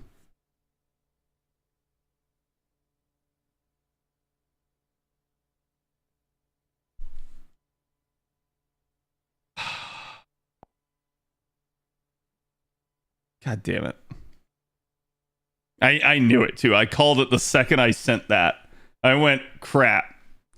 Kentucky got a buff. Another Cats buff? No. Like chat, you're coming up with stuff where like the unit has already gotten a buff, but the buff was not the anticipated buff. Allow me to clarify.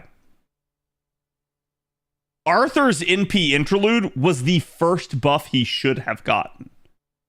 Arthur has gotten multiple buffs.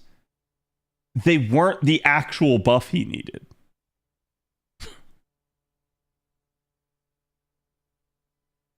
That's the point I'm making. It is literally like the most anticipated. We could argue the same thing with like Geronimo. Like it's really tough to point out where like the unit had a clear buff that they needed and they just have not gotten it for all of this time. All of this time, right? So I'm not arguing like a unit that hasn't been buffed. I'm arguing a unit that clearly has a problem. It needs to be addressed, and the devs, after 10 years, have still not addressed it. Altera was that for a time? Altera was that for a time. Altera needed charge, and the devs refused to give it to her. Everyone knew it, and it was the most obvious thing. I could stun this thing. But I'm not going to kill it on the next turn, so it's better off to just invuln it.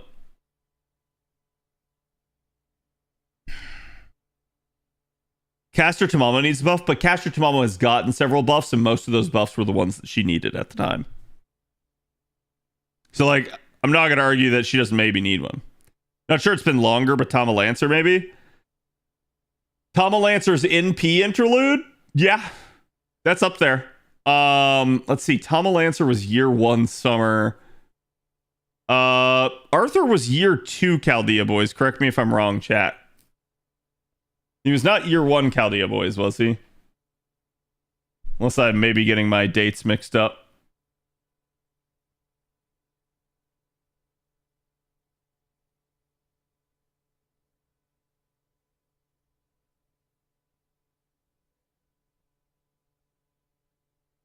Wait, does that Castoria have the 5th append unlocked? I feel like I got back to the... Oh, no, it's 7. It's turn 7. So I'm slow this time around is what it is.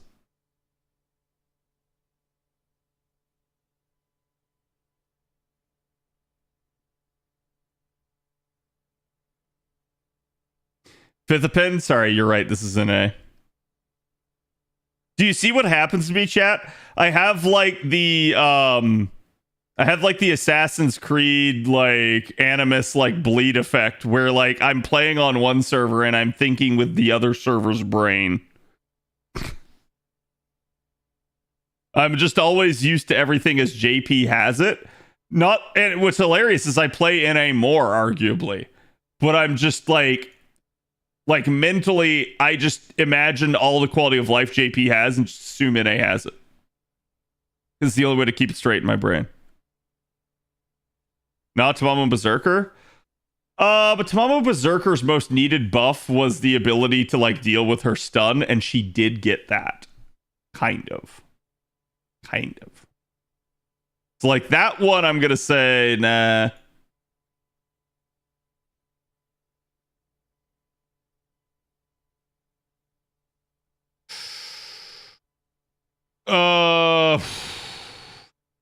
This is playing with fire if I do this.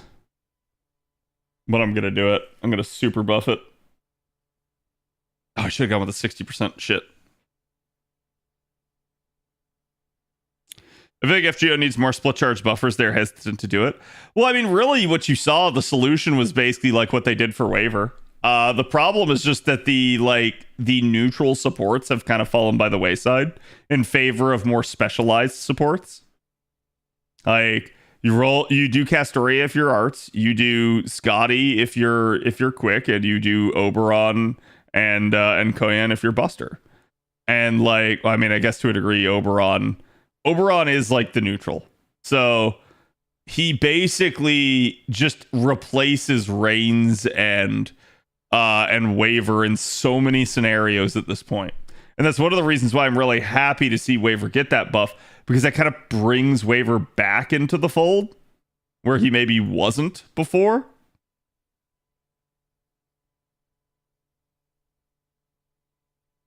I'm just going to take the damage here.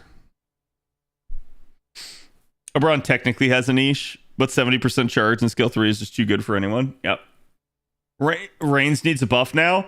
Arguably, yes, because Waver is better at buffing a single unit than Reigns is now.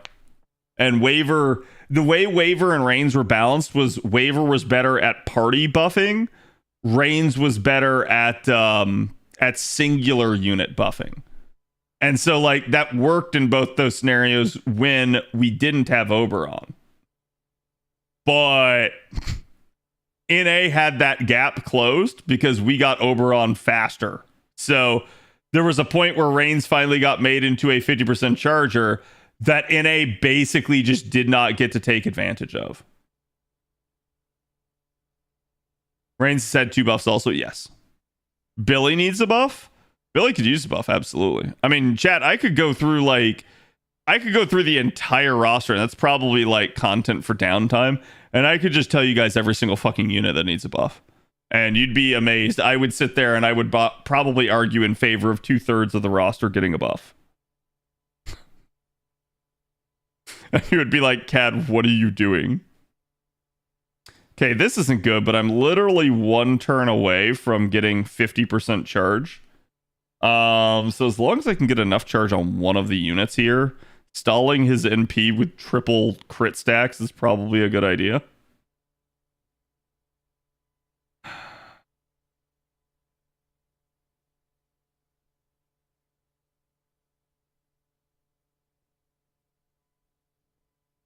That is the safer play. Might even get him close to death right here anyways.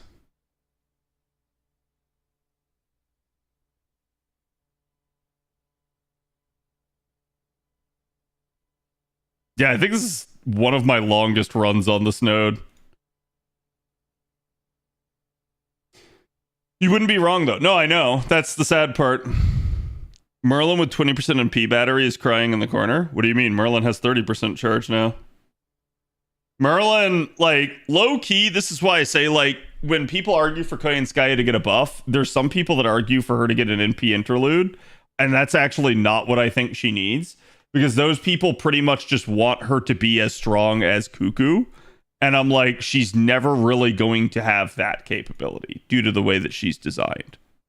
To me, she needs to be stronger as a support. And that has been her problem kind of since day one. And I think now you have Merlin having 30% charge. Shakespeare now has 30% charge. So like we're at a weird point where the big thing that she did can be done by numerous other units now. And it's not a good thing. Not for her, at least.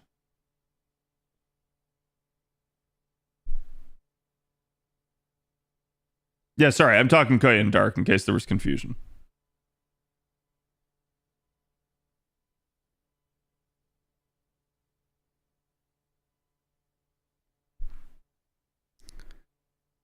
Is it meta now to have summer units with multiple unreleased skin? What do you mean?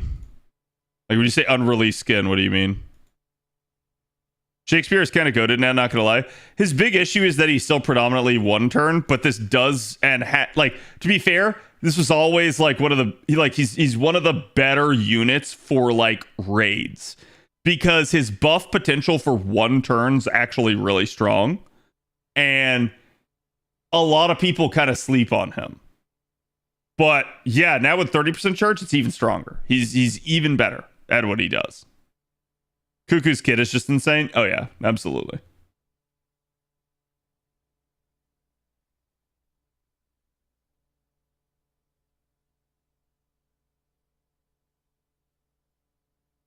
Koyami is a wild beast supporter, so she'd be a premium buffer to other Tamamos. I mean, I don't mind stuff like that.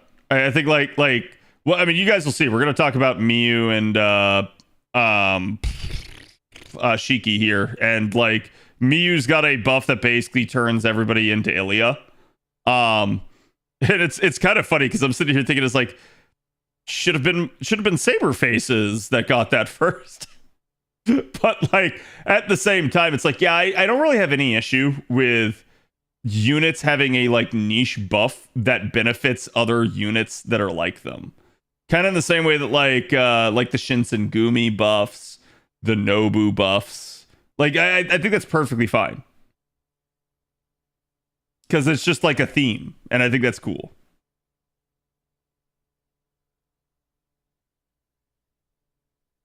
Inflict Ilya is a hilarious phrase to read. Yep.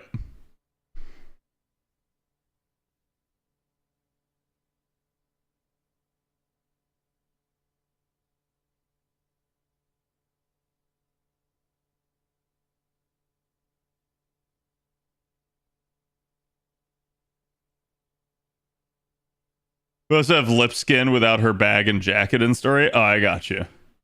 So you're saying stuff where they've revealed basically an artwork for it, but we've not gotten an actual like whatchamacallit, like an actual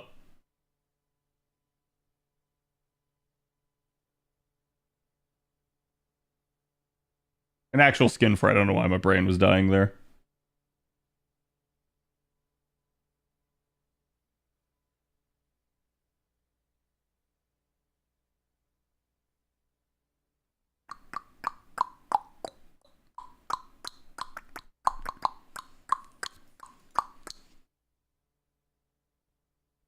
Mysterious Idol X Alter was the one that pissed me off.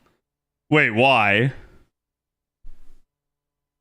Oh, you're saying like you're saying just not getting the like concert form of Mixa? Yeah. Yeah, I feel that. Eric Bloodaxe is forever forgotten at this point. And it's so sad because he's not a bad unit. Like his NP is ridiculously fast, and he is an AoE Buster Berserker that has defense down that he can place on a target. Like, just in terms of actual like utility, that can be very good. Blue comma, yep. Yep. Yeah, the game has so many things that like so, and that was one of the interesting things about the interview chat. If you guys remember, like they did kind of hint at, hey, there may be like again, like we're doing animation updates on a like on an annual basis at minimum now. So it's like now we're gonna get more animation updates after years of not getting them. So I wonder, like, does this mean that the animation department is better staffed finally? Like, is it finally not the bottleneck, and maybe just Nasu is the bottleneck? God, I thought he was gonna double hit Castoria. I was getting ready there.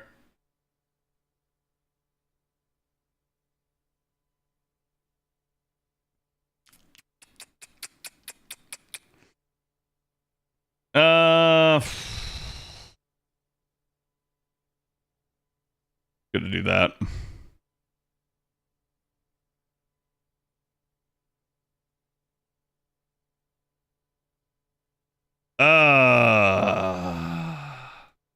Do it like that.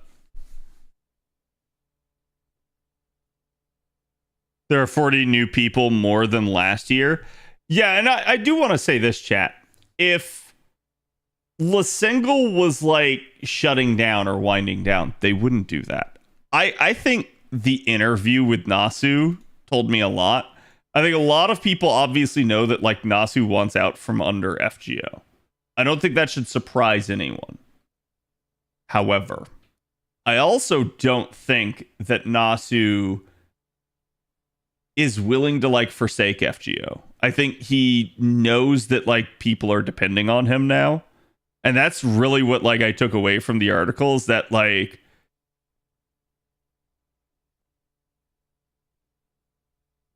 I think as much as he has ambitious goals and he wants to do things for like his other projects, I think he knows that this is the bread and butter.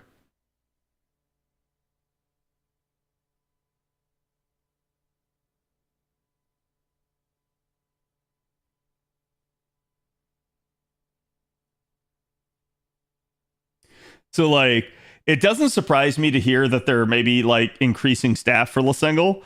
Also at this point, I think LaSingle is pretty much like the Type Moon studio, because let's be honest, I don't think Studio BB is like doing too hot. You know, again, now they're supposedly back on track for releasing that they had to delay. But I have a sneaking suspicion that Studio BB is comprised entirely of Type Moon staff. And Type Moon staff, I believe, is dysfunctional because it operates predominantly around Nasu. Whereas LaSingle, I believe, while requiring Nasu's input, is purely just hamstrung by him and operates on its own otherwise. But that may be, I may be completely off the mark with that. So it's a conspiracy theory at best.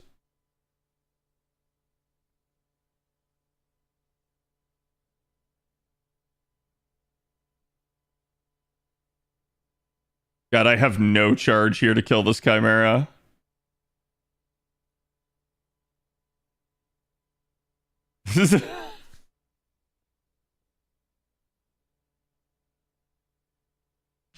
They're definitely not winding down. If they were winding down, they would be way less generous. That was my stance too. They would basically be trying to like milk everything from us. Now that being said, right, like there are people that think that that is the case, and they think that that is the case because of how many banners we've gotten. I don't think that's the case, because exactly like you said, it's like, why give out 1,000 courts? Do I have seals? I do. I could use them. God, you just really hate Proto Merlin there, don't you, bud? All right, give me that. It's definitely not fun doing these, but Chad, after this, we should have our AP spent down and we can start going over the units. I do wonder who's getting animation updates, though. I do, too. I can't believe there are people hating FGO because Nasu writes FGO instead of their favorite work. I don't know. I mean, that seems pretty reasonable. I get why people are upset. I think the issue that I have with it is that like these people just are kind of hating just to hate because they just don't like FGO. And I think if you look at like the history of Nasu, you would see that like a lot of these are just excuses that he's throwing out, and that Nasu definitely can do work on the other stuff. But I think this is the point at which like you realize it's like Nasu's human. Because if he wasn't, he would probably keep working on it and never put anything to the side. But he is human, he gets tired, and he takes breaks. And I think that's something that we see.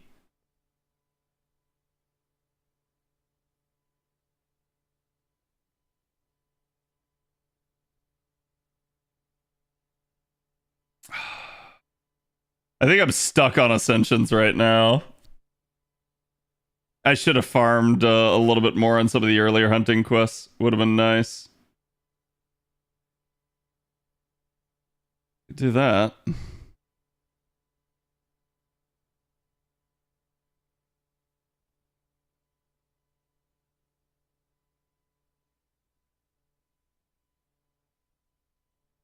NA still doesn't have the quality of life that JP has.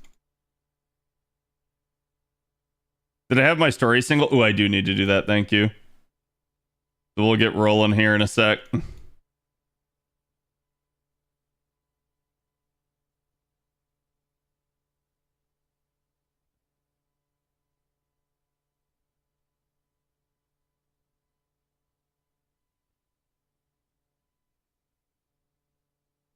This account is Oberon as well. Yeah, this account's cracked, dude. Like, I was talking to Kaido about this earlier today. That like, it's kind of hilarious how like ridiculous this account is, and that this account kind of proves like people saying like, "Oh, this game sucks. Its gotcha system is ass."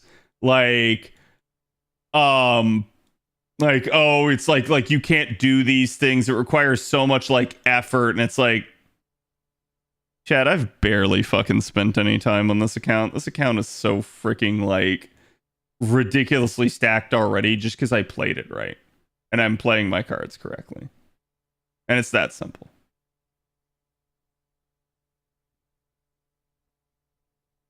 But if FGO content slows down because he starts working on some other project, I mean, that's likely to happen. But yes, I agree. I think people would be pissed. Like, I myself will probably be pissed if it happens.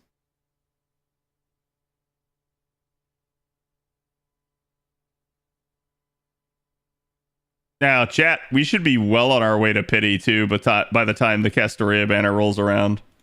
Especially because, like, the thing that you guys aren't seeing here is I've been so inundated with JP stuff that, like, I have not done like story in forever on that account.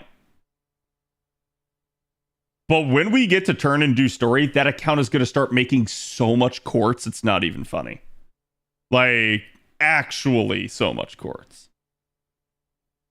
Not everyone's going to Luxac like this account did, though. They won't, but they will. They will eventually Luxac. It's just the Luxac may not happen like right away, right? That's something that like experience has taught me with FGO in general.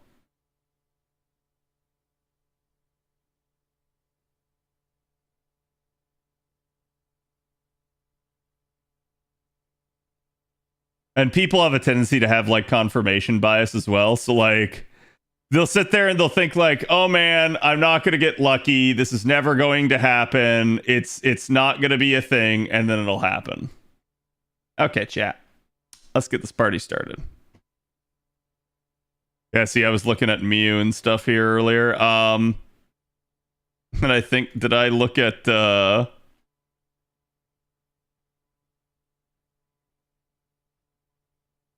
No, it was Miyu. I found it really odd, and I had to like ask Bob to look into this, but Miyu's unique territory creation passive has a special line that basically removes the effects of one of the traits and then like adds it back. And it's pure spaghetti code. That's why like you won't see this if you go look on fandom. This is literally just designed to be like, hey, there's a check here.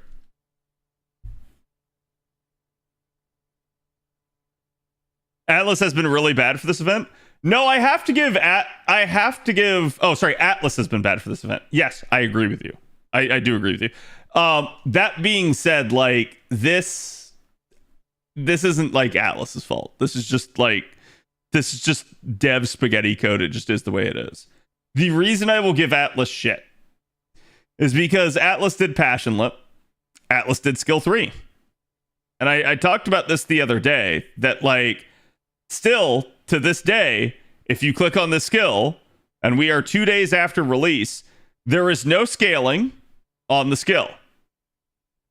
And it's probably obvious why. Because it's not actually coding-wise baked into the skill. Where is it baked into? Baked into the 3-term buffs, depending on which one you choose. So why is that a problem, chat? Because normally this would be like add trait, kind of like you saw on the Miyu thing over here. Right? So you'd see all of this shit, chat. There's no links on it. Why does that matter? Well, because this is a wholly new skill, which means it broke their scraper, their like data scraper, their code scraper broke because this is not a conventionally set up skill. This is a truly unique skill. So why am I giving them credit for their shit breaking? Because their scraper is automatic, at least as far as I understand it. And that in and of itself is fine. However, if there's one day that you should check this, it's probably the day a new servant releases. It's probably the day that there is a content update. You should probably give it a once over to make sure everything came in right. Now, here's why I'm giving them shit.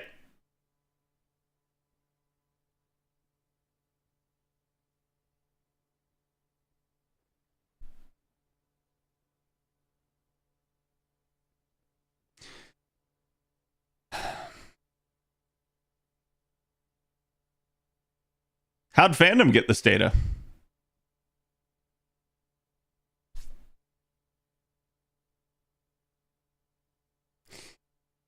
I suspect fandom talked to somebody behind the scenes at Atlas.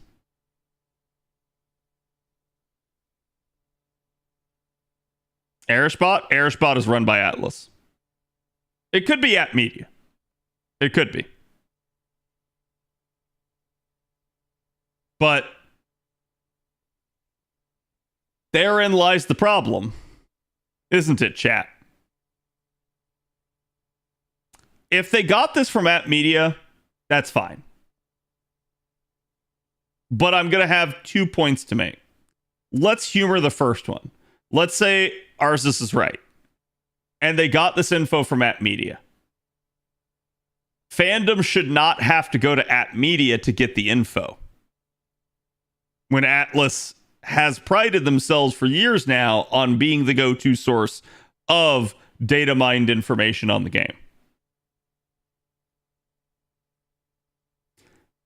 So if that's correct, fandom should not have to go to that length, right?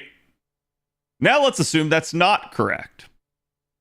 That means they got it from somebody at Atlas, and that means the Atlas people did not update their site, which meant that it was a behind-the-scenes discussion which was given to only one source. Now, maybe you guys understand why this pisses me off. Because this is a return to year one FGO tactics. Where only a select group of people had access to info. And they clutched it like pearls. And if you were in the in crowd, you got that info. And if you weren't, you didn't get that info. And you were dumber for it. I hate that. That is the entire reason I got into being a content creator for this game. That's the entire reason I have modeled my entire channel after making guide content for it. Because I got sick and tired of the quote-unquote elite people having their cabal of I know something you don't know and holding it over every other person in the community. I hated that. It's stupid. We should never have that. Information should be freely available to everybody. Again, FGO tells you knowledge is power. So it's like, I don't know. I can't say what happened because I'm not in the in crowd. I'm not there, right? I could not tell you if Atlas still does not know this info, but I suspect they do. That's my earnest assessment. Spite is a powerful force. It is. But I've watched this happen with Reddit mods. I've watched it happen with Atlas themselves. I've watched it happen with Farmville. I've watched it happen with other content creators. I have been around the block so many times, And I'm sure that's why I have made so many enemies in this community and people just want me to like be gone, is because at the end of the day, I am the guy that does not put up with their bullshit, their little like schemes, and their crap of just like trying to lord stuff over other people. It's so fucking tiresome. And we don't need this in FGO. The cringe circle jerk? Yes, it truly is. Like, chat, to a large degree, that is the big reason why I don't involve myself with our Grand Order anymore. I used to in the past. I got so sick and tired of the, like, stupid, like, power-hungry mods and, like, basically them just, like, trying to actually cut out all content creators. That I basically said, fine, not only am I not going to participate in you, I'm going to bash you every opportunity I get. And that is how I've been. I have almost nothing good to say or positive to say about FGO's Reddit. Because FGO's Reddit is not FGO's Reddit. It is a controlled group of people running the most popular Reddit for the game. It's not an official Reddit. The developers have no interaction with it as far as I can tell. So it is what it is.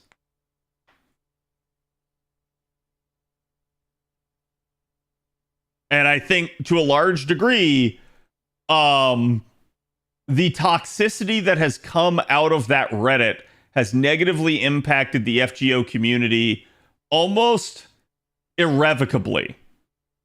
Like, I think if that Reddit were to shut down today, its impact would still be felt, and not in a good way. It would be almost entirely in a bad way.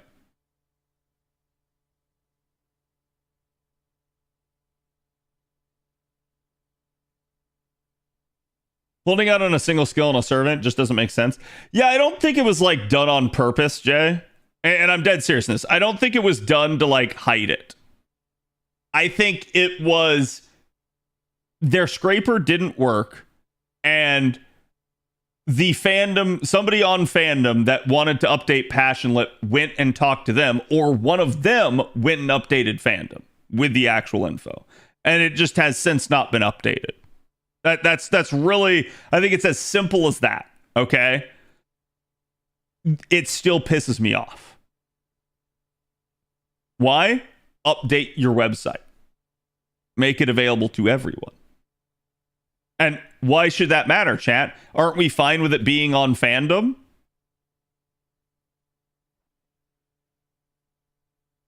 You shouldn't be. You shouldn't be fine with just fandom being the source. That's a bad thing. Why? You can't verify it. And this also means that fandom, which has been shit over time, if fandom's the only source and fandom is shit, then you're forcing every other competitor to fandom to also be shit. So it's not a good scenario. Multiple sources are good. Yes, I agree. And that's my only stance in this. So it's like, I can't speak to the people involved. I cannot say why it happened. I can guess. I don't assume malice in this case. I'm just saying it's a problem. That's really all it is. All right. Let's look at our new units, chat. Oh my god, dude.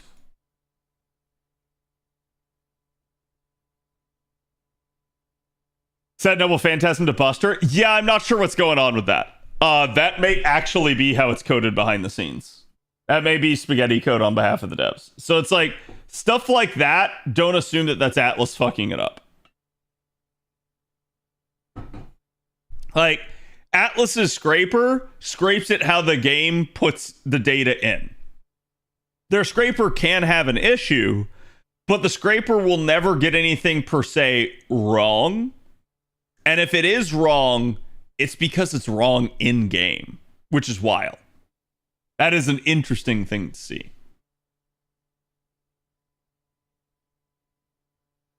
The other option has it listed as arts. Oh, yeah. Chat, Bob wanted me to show you something. I do not condone this. but this is Bob's idea.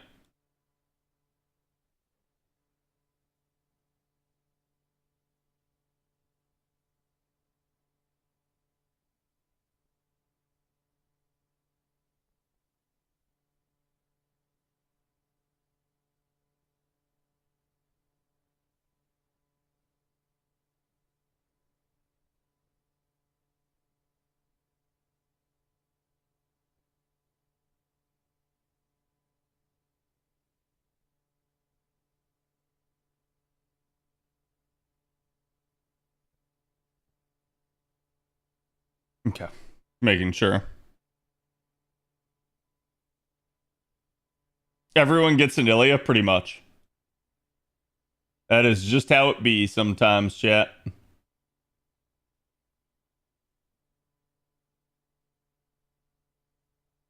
He told me he wasn't going to share it. That's true, I did. But I felt bad because Bob went to the effort of making it. By the way, chat, full transparency. I have still not heard from Avalon. So if one of you guys does hear from Avalon, please let me know. Not in like the creepy stalker sense, but in the like, I'm actually getting kind of worried. It's been over 48 hours since anyone has heard from him. And like, that may be fine, but that's also unlike him. So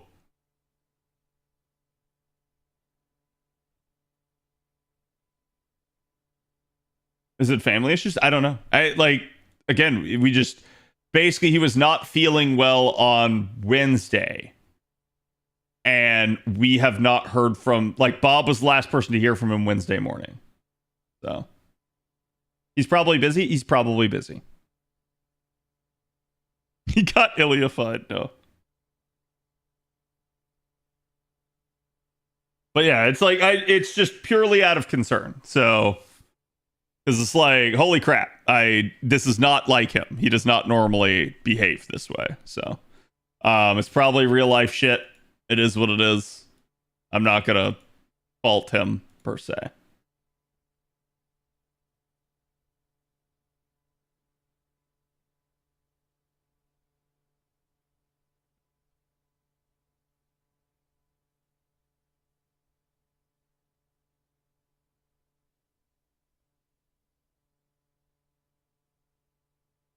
Let me see if the recording's better. See, this looks fine. And then I think it's kind of bogging down. Is it bad yet, chat? It feels like it's bad, but I'm shaking my head too much and I can't tell. Bob had to return to the math mines. Cad's math dungeon was empty. So let me be clear for you guys, just so you guys are aware. I am aware of how to calculate most stuff in the game.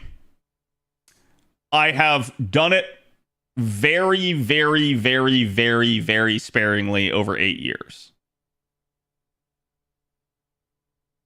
Therefore, I have other people do the calcs for me. Why? 1, they're faster at it. 2, they like it more. 3, I simply don't have time. That's really the truth of the matter. Time is the biggest issue for me at all times. So I asked them to help me. They very graciously do. And again, I have to thank Bob for filling in. I have to thank Avalon for all he has done for me over these past couple of years. Like, and even before Avalon, it was Bob. And before Bob, we had other people that helped. It is what it is. Like, at the end of the day, I could not do half of what I can do without the help of volunteers. And I always appreciate that. I probably don't say it enough. That is 100% on me. But truthfully, I really do mean that. That, like, yeah, without the help of volunteers, I would not be capable of doing a lot of this stuff. So, like, all jokes aside, I am happy that Bob is helping me out. And if Bob hadn't been helping me out, I'd probably be up Schitt's Creek right now. and we would be delaying the analysis until I could do the calculations or until I could find somebody else to help. So.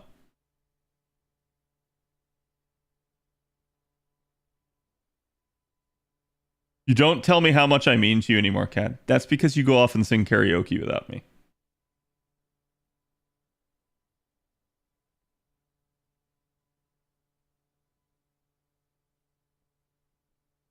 Also, he does that stuff all day. Oh, I know he does. No, listen. Avalon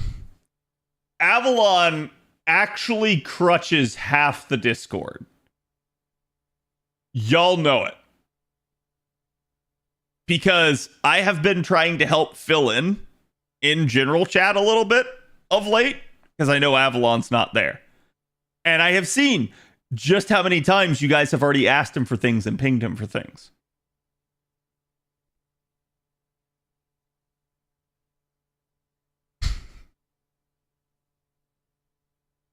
So the problem you guys are seeing is I can't be there all the time. I have a job. So, like, it is what it is. General falls apart with them. Yeah, to a large degree. So it is what it is. I am always happy that we have people that are knowledgeable, that hang around this community, that help out. I could not do it without you guys. And it sucks. That's really all I can say. It's like, it sucks if we ever lose someone. And I'm not saying Avalon is lost at this point. We don't know. Hopefully Avalon messages me like right now and is like, yo, bro, is this all good? Like, I was just out. I went on a trip. I went on a vacation.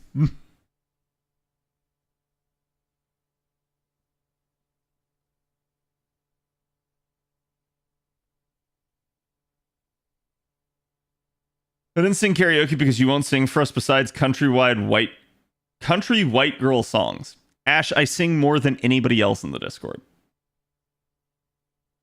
And that is a verifiable fact.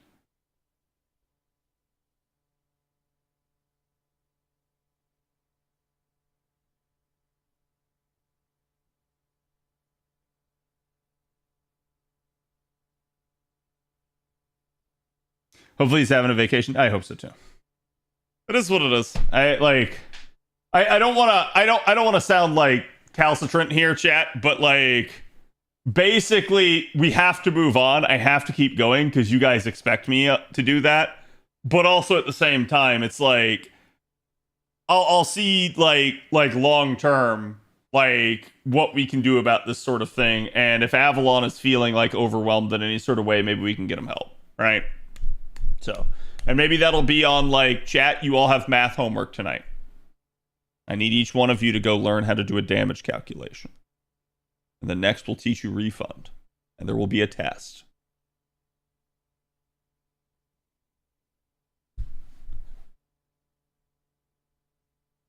Didn't have a singing stream like me. True. Actual true. I have not done a karaoke stream.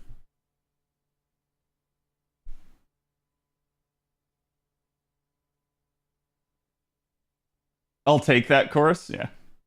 Simply, thank you for the 41. Appreciate it, my dude. How you doing? Scary. Chat, I'm a good singer, kind of. I'm a good singer for an old white dude.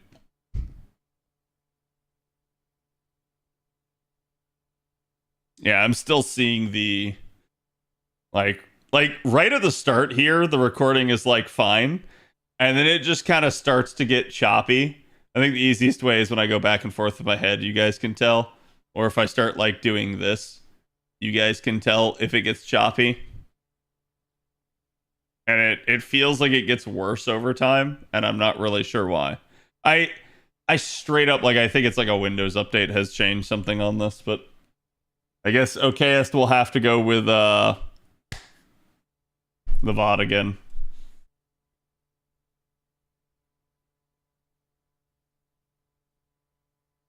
All right.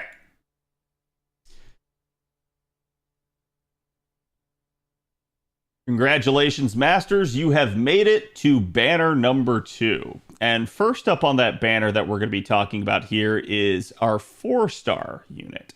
As we know, it is Miyu. She is returning as a summer unit. She's one of the Ilya trio at this point. And it's been interesting to see her kind of get this summer choice here.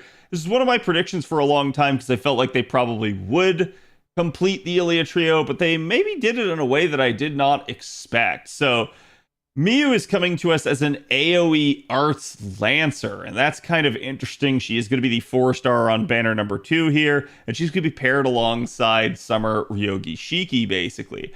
So this one is intriguing, not only because of, again, just the AoE Lancer category here, and her being yet another Summer Arts AoE Lancer, but also just due to the way that they actually implemented her. And we'll talk about her here in a second. So let's go ahead and let's start off with her raw stats here before we get to some of the nitty-gritty numbers later. Basically, she's going to start out with about 9.9k attack. This is actually really solid. This is knocking on the door to 10k. So as far as attack numbers go, her cards for a 4-star, just raw without any skills attached, will do pretty solid damage. HP value here is only about 11k. This is maybe a little bit more concerning, but I think we'll be fine all in all with that. Her attribute is Man. She has star absorption of 88, which is a little bit on the lower end, but it is what it is. Star generation of 11.8. NP charge attack of only 0.41. And this is maybe a little bit concerning because this means that Miyu is going to have to basically revolve around her like deck a lot and her skills in order to get the refund that she maybe needs at times. Now, taking a look at this, she does have NP charge defense of 4%. This is kind of standard for our Lancer, so nothing too much to write home about. Death rate's 23%. This is actually a little bit under average. And alignment is lawful good in stages 1 and 2, but lawful evil in her 3rd ascension. She is female gendered. She is basically a child servant, a hominide servant, a humanoid, a living human, a normal servant, a 7-night servant, a summer mode servant, and weak to Enema Elish. The interesting part about this and why I mentioned the NP charge attack rate here is because as we move on to her deck, you guys can actually see she has double arts, double quick. This is a non-standard Lancer deck. A standard Lancer deck would have 1 fewer arts card and a 2nd Buster card. She traded one of those out for an extra NP gain card. All of her hit counts are above or at average. The Buster and the extra card are the ones that average. The quick and the arts, the dominant part of the deck, is actually above average. So that's really, really good there. And that's probably a big reason why they set the NP gain rate so low, but also due to the charge that she has in her kit. So as we move on to her first skill, you guys can see she has quick and arts performance up of 3 turns at 30%. This is actually a pretty good tandem steroid. We see a lot of like 20% nowadays, so 30% is definitely solid.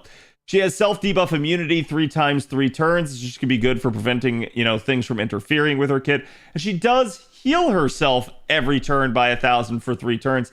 Interestingly enough, that part does not level with the skill, and I'm kind of surprised by that, but it is what it is. Her second skill charges her own NP gauge, and this is where things get tricky. So she has a base charge of 30%, up to 30% at rank 10 of the skill. And then she will charge 10% of her NP gauge based off the number of Ilya units on the field except for herself. What does that mean? Well, a little bit of a spoiler here. Her third skill allows her to apply the Ilya attribute to not only all allies, but also all enemies. So this is a really intriguing skill, as this will allow her to combine this effect with her normal charge skill. So if you're facing a 3 enemy wave, this means that Miyu's going to get 3 stacks of Ilya from that. She's going to get 2 more from the allies, each of them bringing her up 10% charge. So up to 50% charge in a normal 3 enemy node. And that is intriguing because when we combine this with her 30% charge, it means she can be an 80% charger.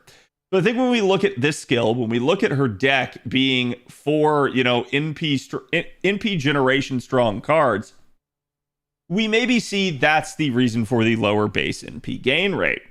And it doesn't stop there. This also increases the party's NP damage for 3 turns by 20%, and the party's buff removal resistance one time over 3 turns by up to 100%. So you really do want to lure the skill if you're going to be using Miyu, and it is a very, very strong aspect of her kit.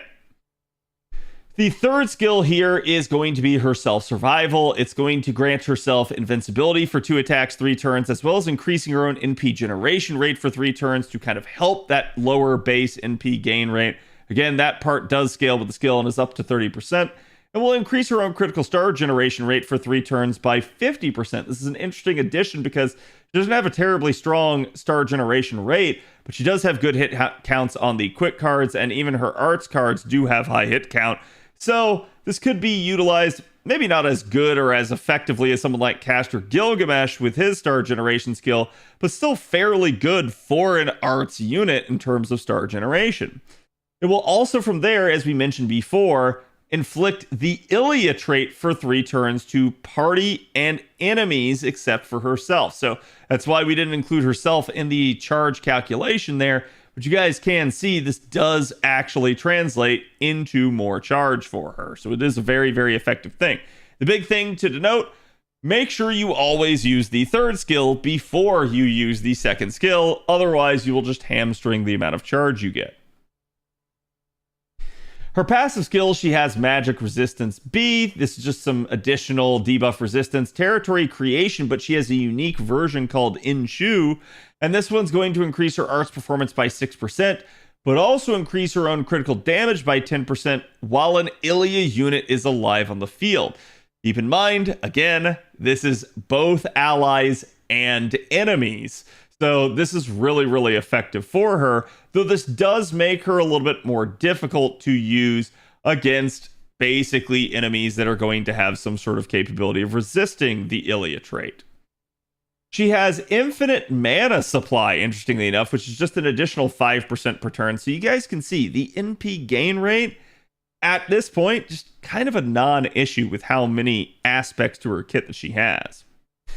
As well as for her pen skills, you could definitely do things like the mana loading. You can start that out, get that Lord, and basically have 20% starting charge. You could also do something like skill reloading, aka the 5th append here, that would reduce the cooldown of her skills, allowing her to maybe get back to them faster.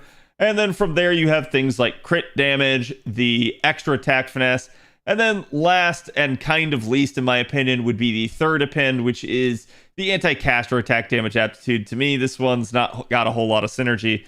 Not really worth your coins at the current point in time. Now, looking at her Noble Phantasm, she has a 4-hit AoE Arts NP. Now, normally low hit counts on an Arts NP may be a little concerning, but it's not too bad because, again, it is Arts and it has the highest NP generation of all card types. So she should be fine with that. Again, it's going to deal damage to all enemies. It's then going to charge the party's NP gauge by 10% and charge the NP gauge of all Ilya allies by 10%. So basically, she charges her allies by 20%, assuming you've popped the 3rd skill, but she will only charge herself by 10% after the NP because she herself cannot get that Ilya trait due to the fact that it excludes her. Her overcharge effect increases her own damage against enemies with evil alignment for 3 turns, activating first, but because of that 3-turn duration, that means this is a power modifier and not a super effective modifier. The difference here is tangible, as a super effective modifier would be far stronger, and even as far as power mods go, this is a relatively weak one. The good news is this is a pretty wide niche. There are a lot of evil aligned enemies out there, so there's definitely some good solid work you can do here, and it does scale with the overcharge, so you can get this up to a normal power mod scaling, though it would require 500% overcharge in order for that to happen. So now, based off of that, what would be my recommendations for Ilya craft essences? Or sorry, not Ilya, Miyu. I'm going to keep making that mistake in this one because everything is Ilya. But Miyu basically is going to be really solid with things like Black Rail. She's going to be really good with anything that could grant her maybe invuln pierce if the situation calls for it. And that's really all you should have to consider because of the sheer amount of charge that she has. Getting the mana loading of 20% combined with her potential 80% charge means you can start her from 0. So it's really just about getting the maximum damage output craft essence you can get her. And why am I saying that? Because Miyu's refund is not going to actually be bad in the end. Taking a look at this, you guys can see this is Miyu Lancer with 2 Castorias and a level 100 Black Grail. We do not require a third support at all for this to work. And basically, she, even with no overkill hits, will refund 66%. So, yeah, we can make this really, really, really, really, really darn strong and still manage to maybe brute force loop, depending on whatever situation we're up against. Against only a single enemy, it'd be a lot less, but hey, it is what it is. Again, with the 80% charge, you could probably handle that by filling that in on like a middle wave or something where you would only have one enemy. Just for comparison's sake, here is Percival. Percival, under the same conditions, basically can full refund, but only at 2 overkill hits per enemy. So, a little bit harder for him to hit that, but you guys can see he does have higher refund numbers on average. The difference is, Percival does not have the same amount of charge, not even close. Taking a look at Miyu's actual damage numbers here, on the bottom you guys can see these are self buff only neutral numbers. So this is kind of her in a complete vacuum, but let's be honest, these numbers are relatively useless for the general purposes of things other than comparative sake. But even then, a lot of things change when you get a unit into an actual composition. So NP1, we're looking at about 19k. All the way up at NP5, you're looking at about 32k. Against Evil, you get that 30% power mod, so you're looking at 24k at NP1 and 40k at all the way up to NP5. Taking a look at her composition in just a normal sort of setup here, 2 times Castoria with Black Grail, the numbers don't look very good. You're only seeing 95k here with double Castoria and a Black Grail on all 3 waves. Similarly, with Evil, it is going to get stronger due to the 3-turn duration and the stacking capability of that. So that is something to denote, is that against an Evil setup, Miyu will just keep getting stronger and stronger and stronger. The reason this is actually really nice, though, is because this calculation does not include a third support. You easily could provide a third support like your Bride, like Tamamo, like Proto Merlin, or heck, Oberon, if you really just want to get stronger and more capable. So to me, personally, these numbers are the base minimum of what you can pretty much expect, assuming you have a level 100 Black Grail and Castoria. Anything else, she's going to be even stronger. That is an interesting thing to denote. Let's compare now with Percival again. So looking at this, Percival's one-shot numbers, maybe a little bit higher there at NP1, but by the time you get to NP5, he's still outpacing her, just not by a whole lot. Looking at his numbers across the board, he is also very samey in terms of damage. He will edge her ever so slightly, but he will not have the Evil niche to play off of. So similarly here, assuming you want a unit that's maybe able to handle more oddly structured nodes, or a unit that maybe just has that Evil niche, Miyu is going to be a better option than Percival for pure looping. As for challenge, survivability, and things like that, Miyu still has some pretty good aspects to her, though Percival can be a pretty solid tank in his own right. So to me, both of these units are super capable. If you have one, you're probably fine and you don't need the other. But it's an interesting thing to denote that Miyu, again, is on a budget and is available now. So she's not going to be a 5-star that necessarily is going to cost you a ton probably to get copies, especially because she is a single 4-star on this banner. And usually when these types of units get reruns, they have a tendency to stick to the same banners that they were on before. So unfortunately, that means if you wanted a different SSR pairing, it's unlikely to happen very soon.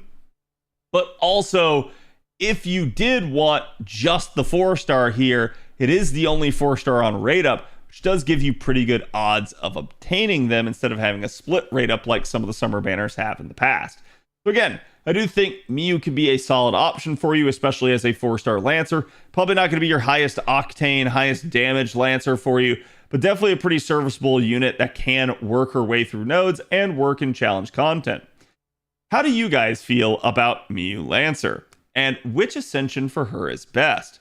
Will you be using her a ton, or will you maybe skip over this banner and in the hopes of getting something off of one of the others? I'll be curious to hear you guys' thoughts, and I will see you guys for the next video. Thank you all for watching. Don't forget to like, comment, and subscribe, and I'll see you guys again. Yeah.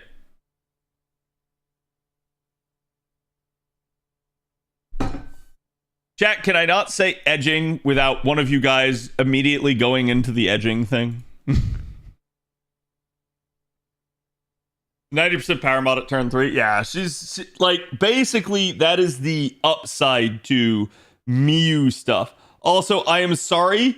I don't know how many times I did it. Chat would have to tell me, but I believe I have said Ilya like half the time during that video instead of Miyu.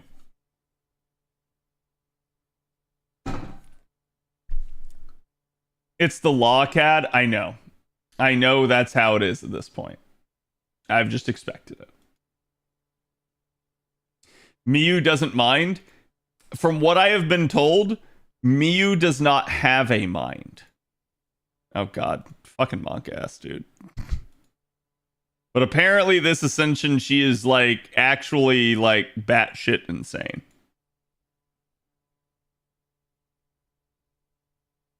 Now, I will say this, because I saw this come up on Twitter the other day too, and I have to remind people that this is, as far as I understand it, per Nasu, per one of his old interviews. Alignment is not the actual alignment of the character. What do I mean? When you look at the character, you might think they are good or evil or whatever. Alignment is how the character thinks of themselves.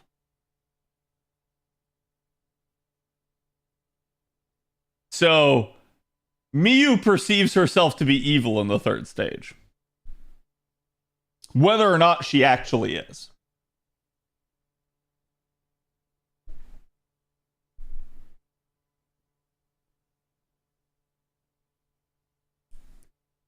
Like, literally only says Ilya, I know.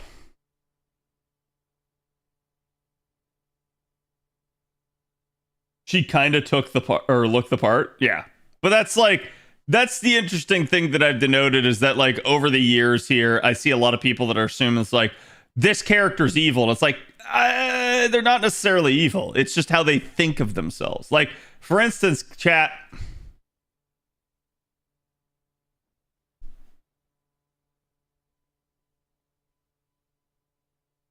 Would you guys say that's evil?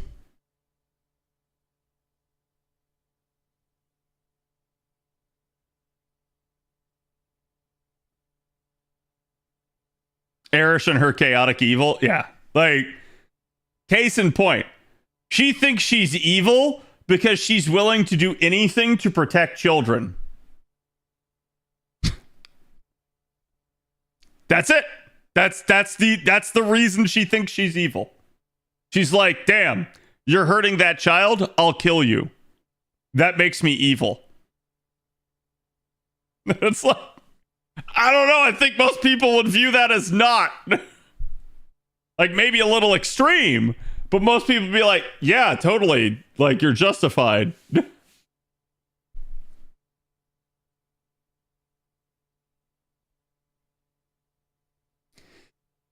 Tamamo and Tiamat are kind of evil, but they are to protag. Oh, no. Like, Tamamo is easily explainable. Easily explainable. Why does Tamamo view herself as evil, chat?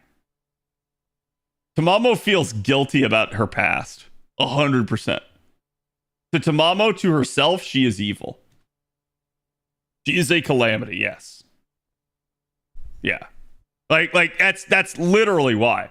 Whether or not she is actually evil now, because I think most people would be like, oh, she's not evil now. Maybe a little, like, capricious, but not, like, actually evil, right?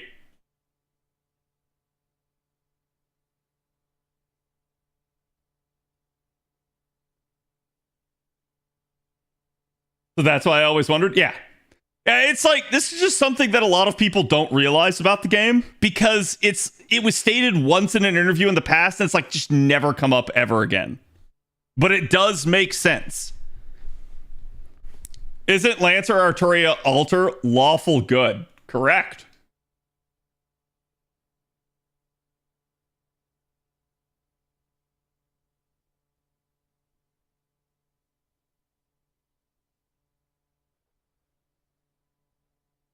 Sometimes I hate the fandom search bar. She is lawful good. Why, chat? Because she believes that what she's doing is right. She believes that, like, even if she's brutally murdering you, that she is following the law and she is enforcing the law. She is just very extremist about how she's going to do it. This is like the equivalent of like having a benevolent monarch versus having like a malevolent monarch. The malevolent monarch might absolutely follow the letter of the law and just be really like brutal about how they do it. Just like Homelander. Homelander doesn't really follow the law. No. But yeah, I mean, like, in the same way you could argue what Homelander thinks he's doing is good. Right? Homelander thinks he is the hero. So it's very similar with Lalter. If you are breaking the law, Lalter will run you over with her horse and stab you with her spear. And that would be just.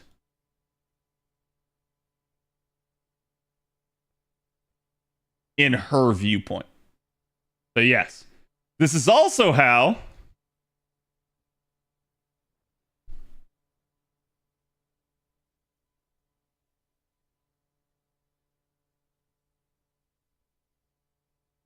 just saying, chat. I feel like a lot of people would say Gil is like neutral at best. Like, yeah, it's like it really depends on like what stage of your life Gil is in. He is the law after all. Debatable. Gil is the epitome of a word I used earlier, which is capriciousness. But yeah, no, like, for instance, Gil Caster, lawful good. And we would all probably agree that this one is true.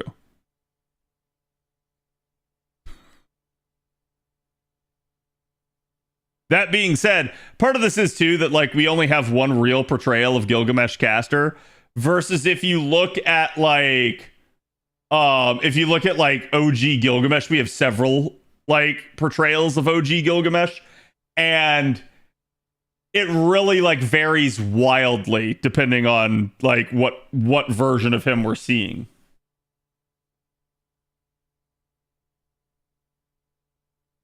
Explain Erish? Oh, 100%. Erish is easy. She's goddess of the underworld. So she thinks she's evil because that is how like humanity views her. Humanity thinks that she's evil. Therefore, she thinks she's evil. But we all know better. Yeah, it's like she just thinks that is like, as the keeper of the underworld, she has to be evil. And yet it's like she's really not.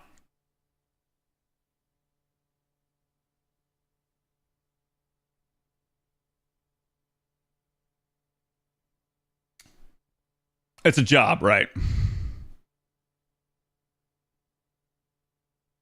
I think Gil Archer being good makes sense when you think about it. Gil Archer, like I said, Gil Archer just depends on the version that we're looking at. If you look at Gil Archer in Fate Stay Night, he is absolutely not good. He is evil as all fuck. Absolutely evil. Scummy, too. But if you look at like Gilgamesh Archer in other interpretations, he's not. And that's why like in FGO, for instance, when Gilgamesh Archer appears, he's good. So it's like it's just a different version of Gil.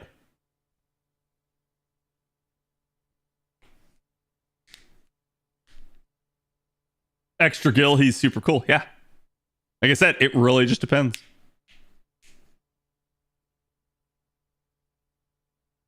Fate Stay Night, he's literally a child killer. Yes, that's what I'm saying. Like, Gil, I think where most people are like familiar with Gil is Fate Stay Night, and Gil is evil there. But that is not the way Gil always is. And I think there are different factors that lead to Gil being evil there. But Gil doesn't view himself as such. He was always a golden trash can now. But no, I mean, like, feel free to give me another. But yeah, like I said, that's just the way it is. They're all interesting in that regard. Because there are some where you're like, huh, that's not what I would have expected their alignment to be. So if you've ever felt that way, that's why. It's because it is how they view themselves.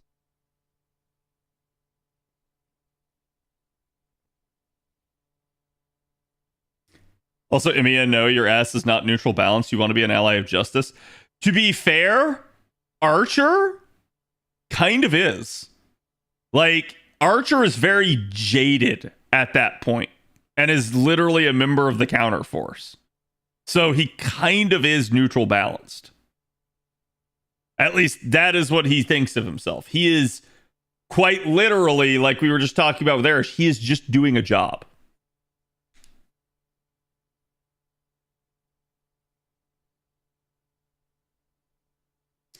I'm willing to bet Fate Stay Night's Gil is corrupted by the Grail unbeknownst to him. Fate Stay Night's definitely is. The harder one to argue is Fate Zero. Because Fate Zero, he technically hasn't touched the Grail yet. So...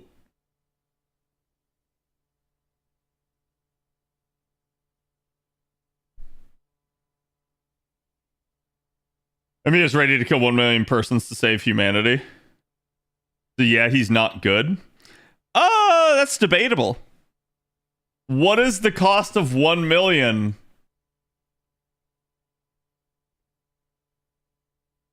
To save 10 billion? Or however much we're up to right now.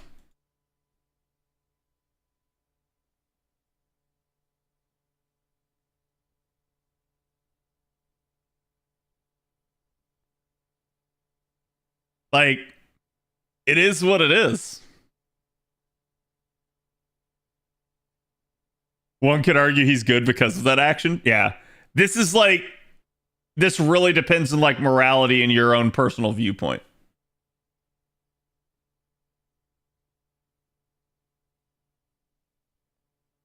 Like, chat, would you view Kiritsugu as good or evil or neutral or what?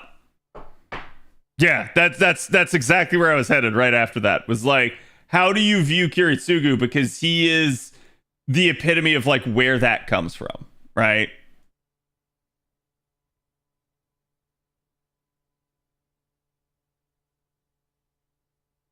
Neutral, good intentions, terrible tactics.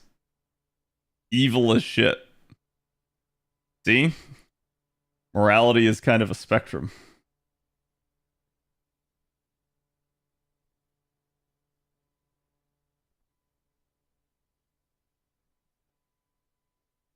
Why? Hold on. Just so that this fixes itself.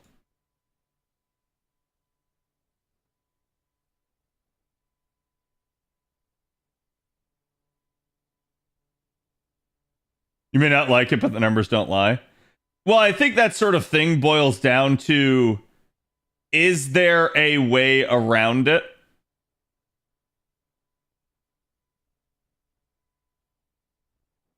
Why do we keep opening over here? So weird. Thank you. Is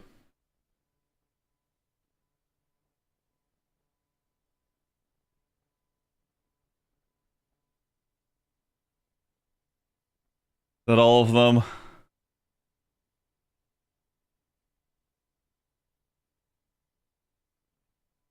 Yes.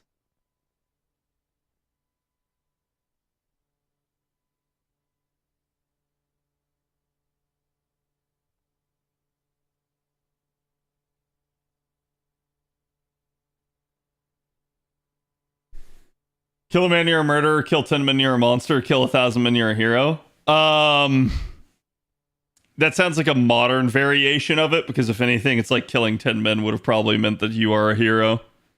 Because that meant that you killed that many in war. Very rarely did a serial killer ever get up to 10 people.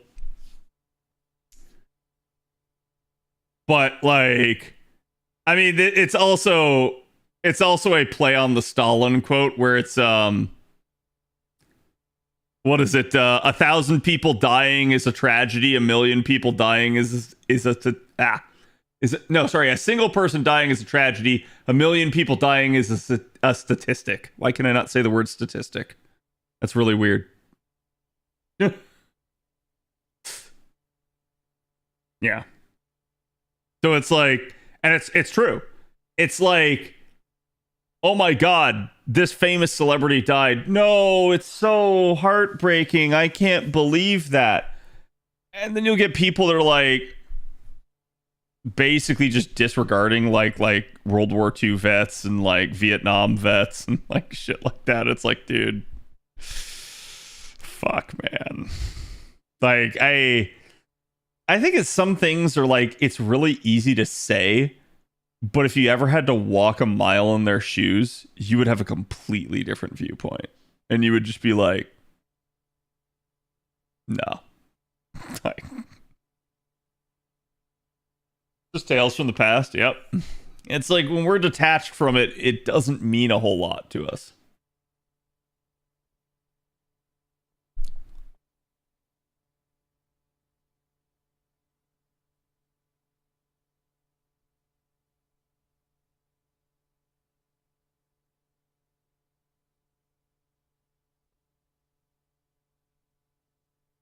Because they think it's a statistic, it's just numbers.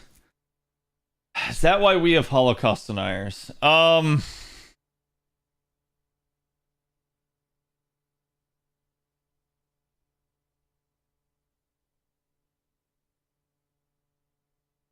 don't think so. And the only reason why I say this, because again, I don't want to like get political or anything like this, but like, the only reason why I say is because like you also have people like deny the moon landing and stuff. I think you just have people that are skeptics, and if they haven't seen something themselves, they refuse to believe it. Right? Like, and that's, it is what it is. Is it a good thing? No. I think like that's skepticism to an extreme. I think that sort of thing is like, I understand not necessarily wanting to like trust something just because everybody believes it. But I also think if you don't have a means to disprove something, it's like you're kind of the equal and opposite like problem, right? Contrarians, yeah. It's like if you hate something just to hate something. It's like I hate it because it's popular.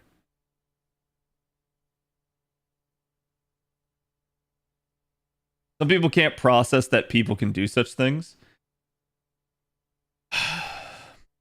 Yeah, I agree with that.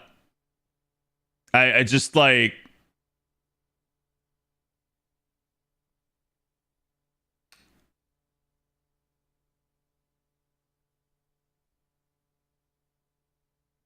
trying to think of a good way to say this.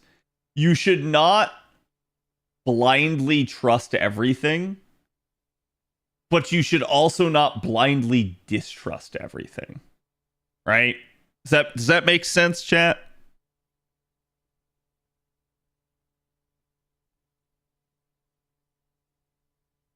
And I think both are important. So like, why do I say this?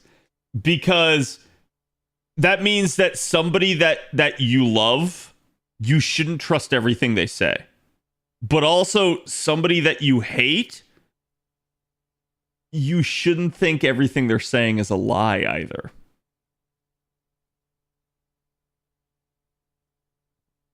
And that's an important viewpoint to keep in mind. Occam's razor's the thing. Yep. Some people don't believe enough in humanity as a whole. Well, I mean, I'd argue maybe if you're a Holocaust denier, you probably believe a little bit more in humanity than the rest of us. You maybe believe that humanity's not capable of that. And it's like, no, unfortunately it is.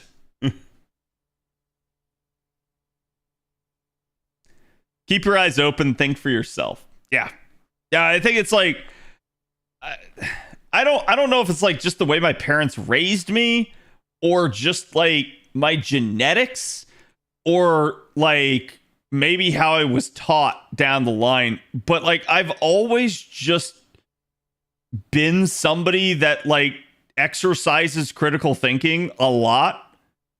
And I look at a problem and I ask myself, why is the problem that way? And I think of like the possible scenarios that it could be. And then I also like include the possibility that there's an unknown. Like there's something that like I'm not factoring in, or that I could not possibly like perceive. Right. And then like I solve from there. And usually I go with what I think is the like most likely outcome. So it's the entire concept behind like for instance, we were talking about earlier with the Atlas Academy stuff, right? Like it's why I don't assume it's maliciousness. There is the possibility of it being malicious, but I instead just assume that it's like malfeasance more than that. It's like basically never explain with like what is it? Never explain with ignorance, which you can explain, or never explain with malice, which you can explain with ignorance, or something like that. Like people are just like dumb, or like lazy, or like not paying attention, and those are the better examples than like somebody is plotting your demise, somebody is out to get you, somebody is like trying to like put one over on you. Never attribute to malice what is explained by stupidity. Yeah. Humanity is good and bad. Humanity is good and bad. However, I would also argue that humanity has the capacity for good and is much more slanted towards good, because humanity is much more slanted towards self-preservation than anything. And self-preservation has a tendency towards being good, because you don't want to create enemies. You would rather help somebody than hurt somebody and risk negative repercussions. So even if you view it from a logic standpoint, humanity has a tendency to trend more towards good. And it makes sense, because that's why we haven't killed ourselves off yet. That's why we've been around as long as we have. That's why we've managed to evolve and develop as many technologies as we have, including deadly ones. And we haven't killed ourselves off yet. Right? So it's like, it's easy to say that like we are neutral. I would argue we are good. Unfortunately, there is the capacity for evil as well.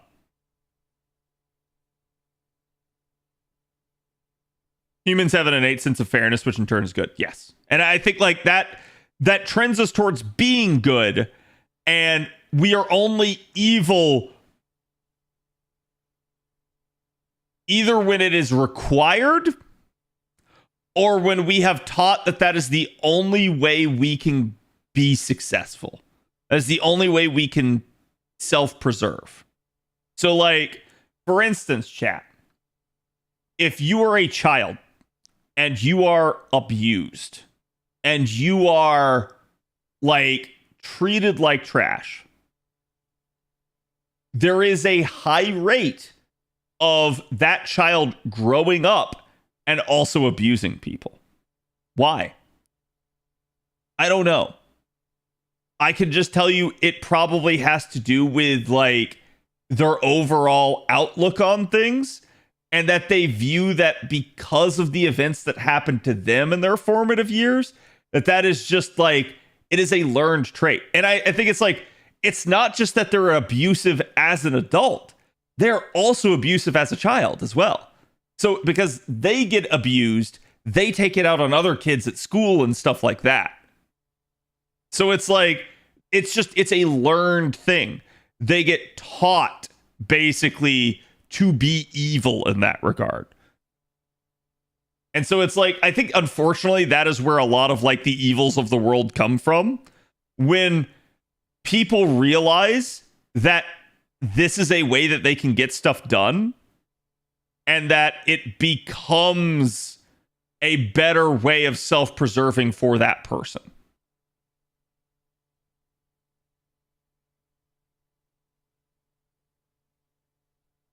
Isn't it self-preservation to screw over others at the most opportune moment when you can get away with it and no negative repercussions follow?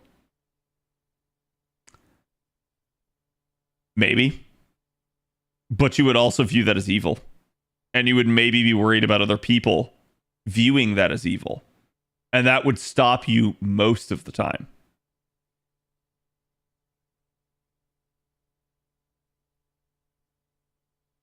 So when then would you go for it? Well, like you said, when you can get away with it. But also, I'm going to say, I think most people just won't do it unless it is truly down to like survival of the fittest. I think it's like, if it's not do or die time, like basically there are some people that are opportunistic, but I don't imagine most people are going to be opportunistically evil unless, again, it is a learned thing. Because most people will just go, I don't want to be evil. I don't want to be viewed as evil. I don't want to be shunned by my fellow man. And therefore, I'm not going to go down that route.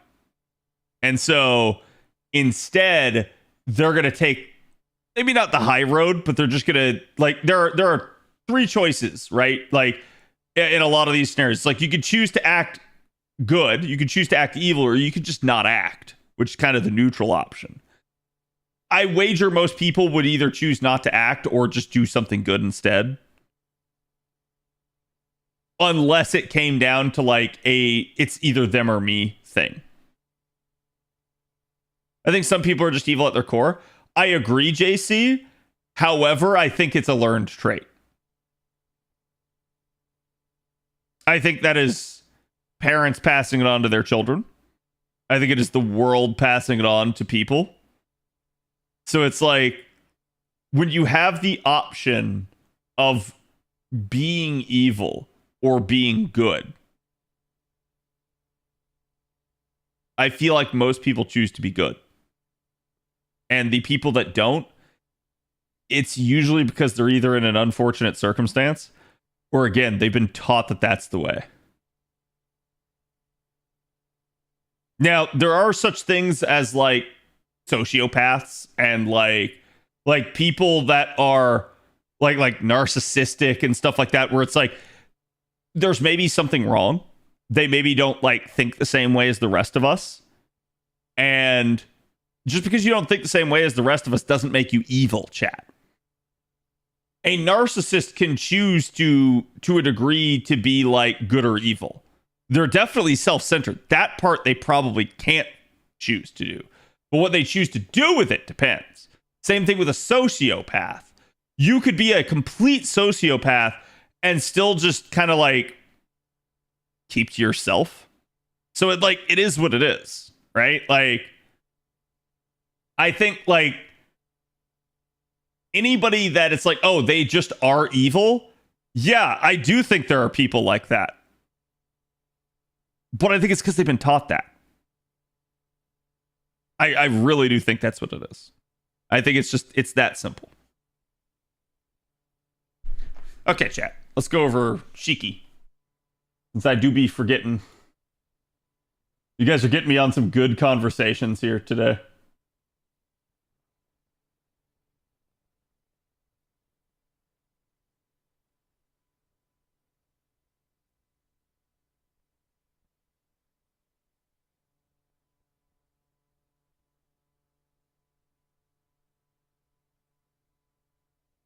Okay, what order do I want this in?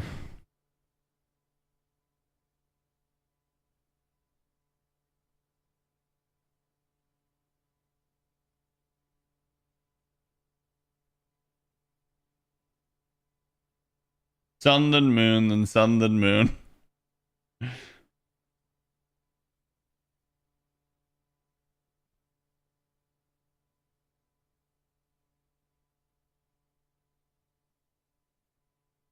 Okay.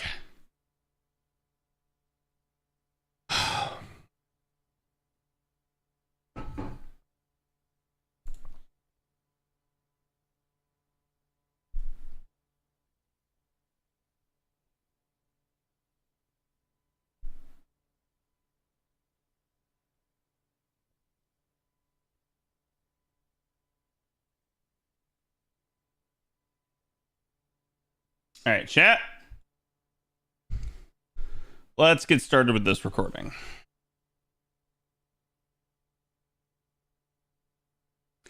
Okay, so next up we have Ryogi Shiki Summer.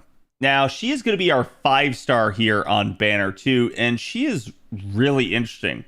For start, because she's also referred to as the Jade Rabbit or Moon Rabbit, and that is got its own implications to begin with as well, but also because she is coming to us as a Moon Cancer, which I think a lot of people would have probably not expected for Shiki.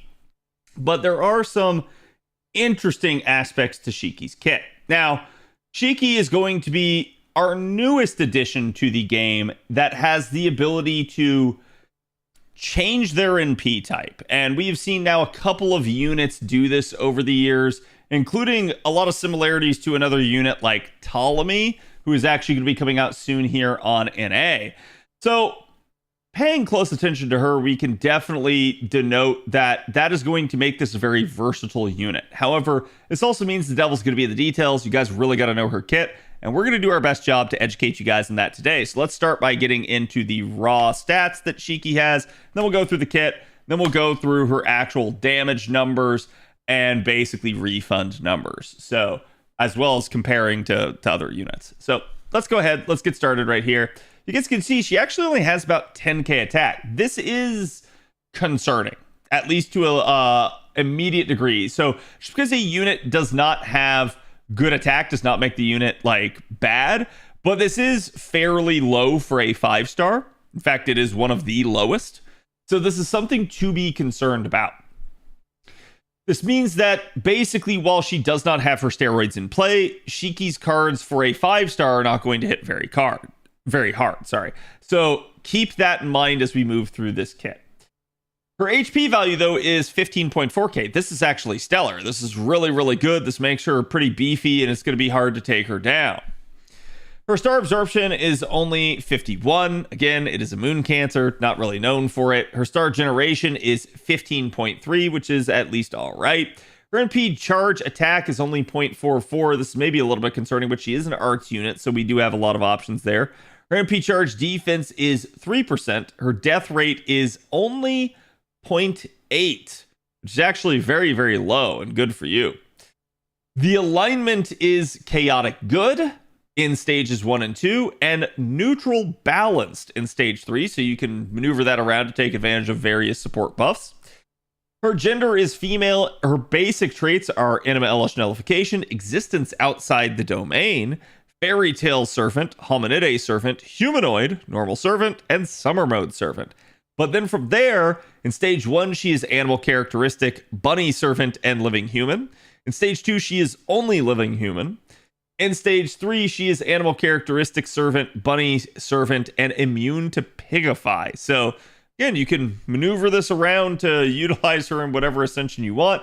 The good news is, unlike how we've seen maybe with some of the prior units like Olga, Ryogi Shiki is not going to be tied to a specific ascension form for her kit. So that will be nice. This will only affect traits, and that's something that you can hinge on.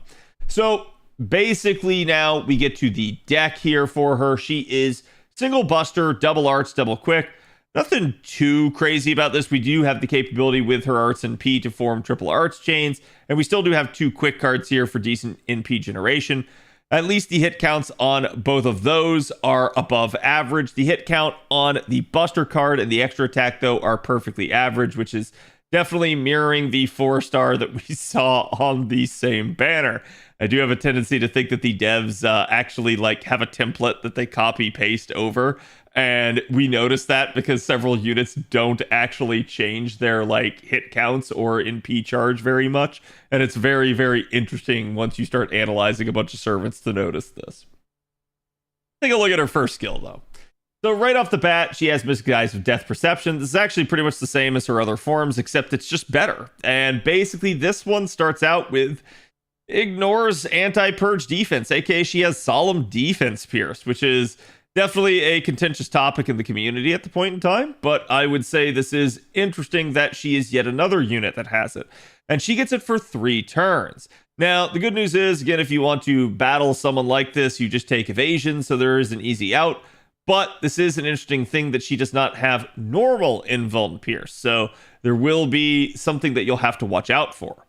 She increases her own arts performance from there by 30% over 3 turns, assuming you lure the skill, and then will increase her own instant kill success rate for 3 turns by a whopping 200%. This is actually a very, very nice amount, and definitely something that it will be good for her in the long run. From here, she also has a critical star bomb of 20 stars, definitely a little bit of power creep here for an arts unit, and certainly welcome as it will help her ability to land crits. All of this on a 5-turn skill cooldown, keeping it relatively low, and meaning that with the 5th append, we can get this down to even 4 turns. For active skills on her second skill here, we have the Dancing Under the Full Moon skill. This one is the one you really need to pay attention to, because this is where it gets hairy. This skill allows her to change what type of noble phantasm she has. She starts out in the sun sort of stance for herself. The sunlight, the under the sun buff basically is what she's going to start out with. That makes her single target. The under the moonlight buff makes her AoE. Now that you understand that, let's read through again. Basically, you get to select one of these 2 options. Option number 1, under the moonlight buff. It is unremovable. This will change her NP damage type to AoE. It will also remove any under the sun buff that you have, and will charge her own NP gauge by up to 50%. From there, will grant herself debuff immunity for 3 turns. Or option number 2, which grants herself the under the sun buff. Unremovable. Changes her own NP damage type to single. So again, she would already have this if you had started her out as single target, so you might be able to delay activating this skill, but it's up to you. Basically, this will remove any under the moonlight buff and will charge her own NP gauge by 50%. And then from there, instead of granting debuff immunity, it will increase her own buff removal resistance for 3 turns by up to 100%. This is a very, very strong skill. The interesting thing to denote is that the under the sun and under the moonlight buff do not expire. So when you make this choice, you are stuck with it until you can get back to this skill again. Keep that in mind because, as I mentioned before, she starts out as single target. So you might not want to activate this skill until you're either ready to change her into AoE or you just need the charge and you're trying to keep her in single target. So understand that this skill has a lot of impact on the way Shiki Summer is going to play. This skill is on a 6-turn cooldown. So you do need to be a little bit wary about that because once you make a choice, you're not going to get it back very fast. This does, though, mean that pairings with other units with cooldown reduction, a la Tamamo Caster, might actually be really good here, as this would allow her maybe the capacity to be able to get back to this skill a little bit faster. Again, I also mentioned the 5th append being an option. And certainly something like Atlas Mystic Code can also be utilized. Or again, just any unit that you're taking alongside that has cooldown reduction.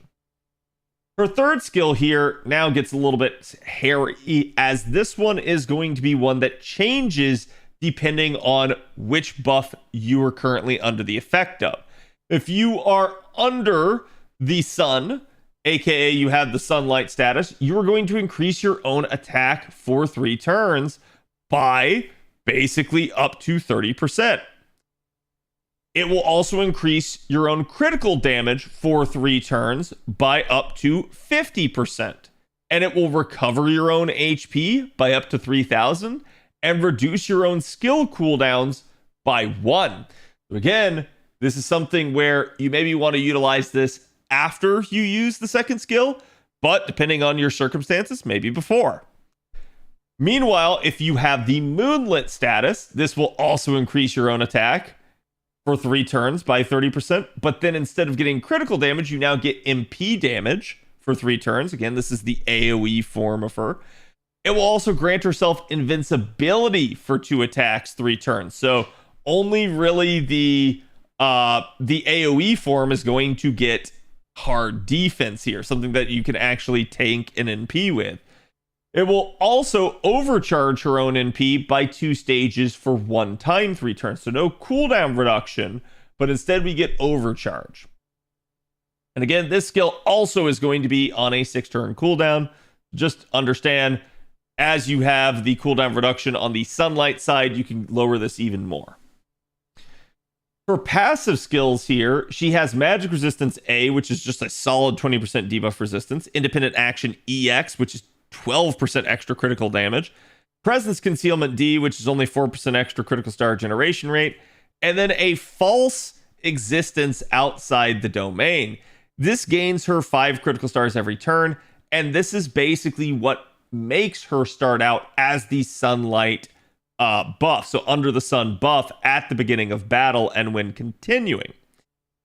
While she has under the moonlight, though, it will give her quick arts and buster up of 6%. So it is an interesting thing to denote that this basically only is going to give a buff to the under the moonlight effect, but it will start you out under the sun.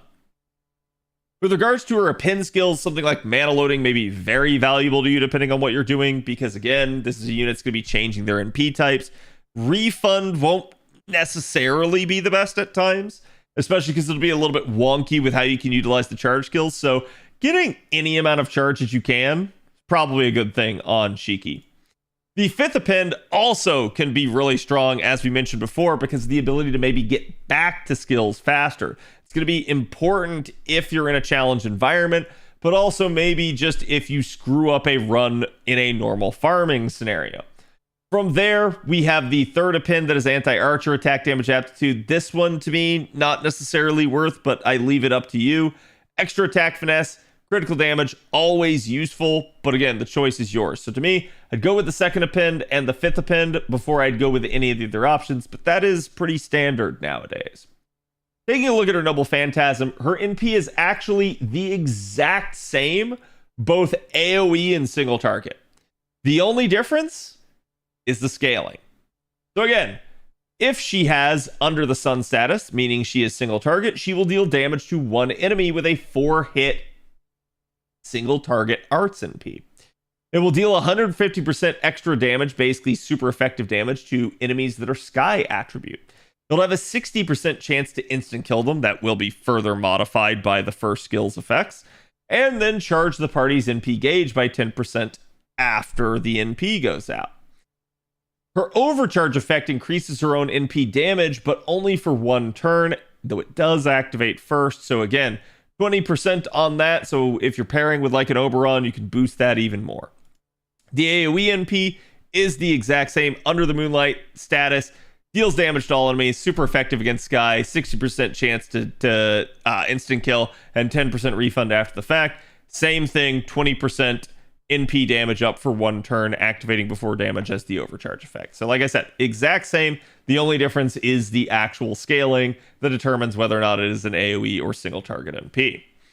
So based off that, what then makes sense for Shiki in terms of craft essences? Well, let's start out by looking at her refund.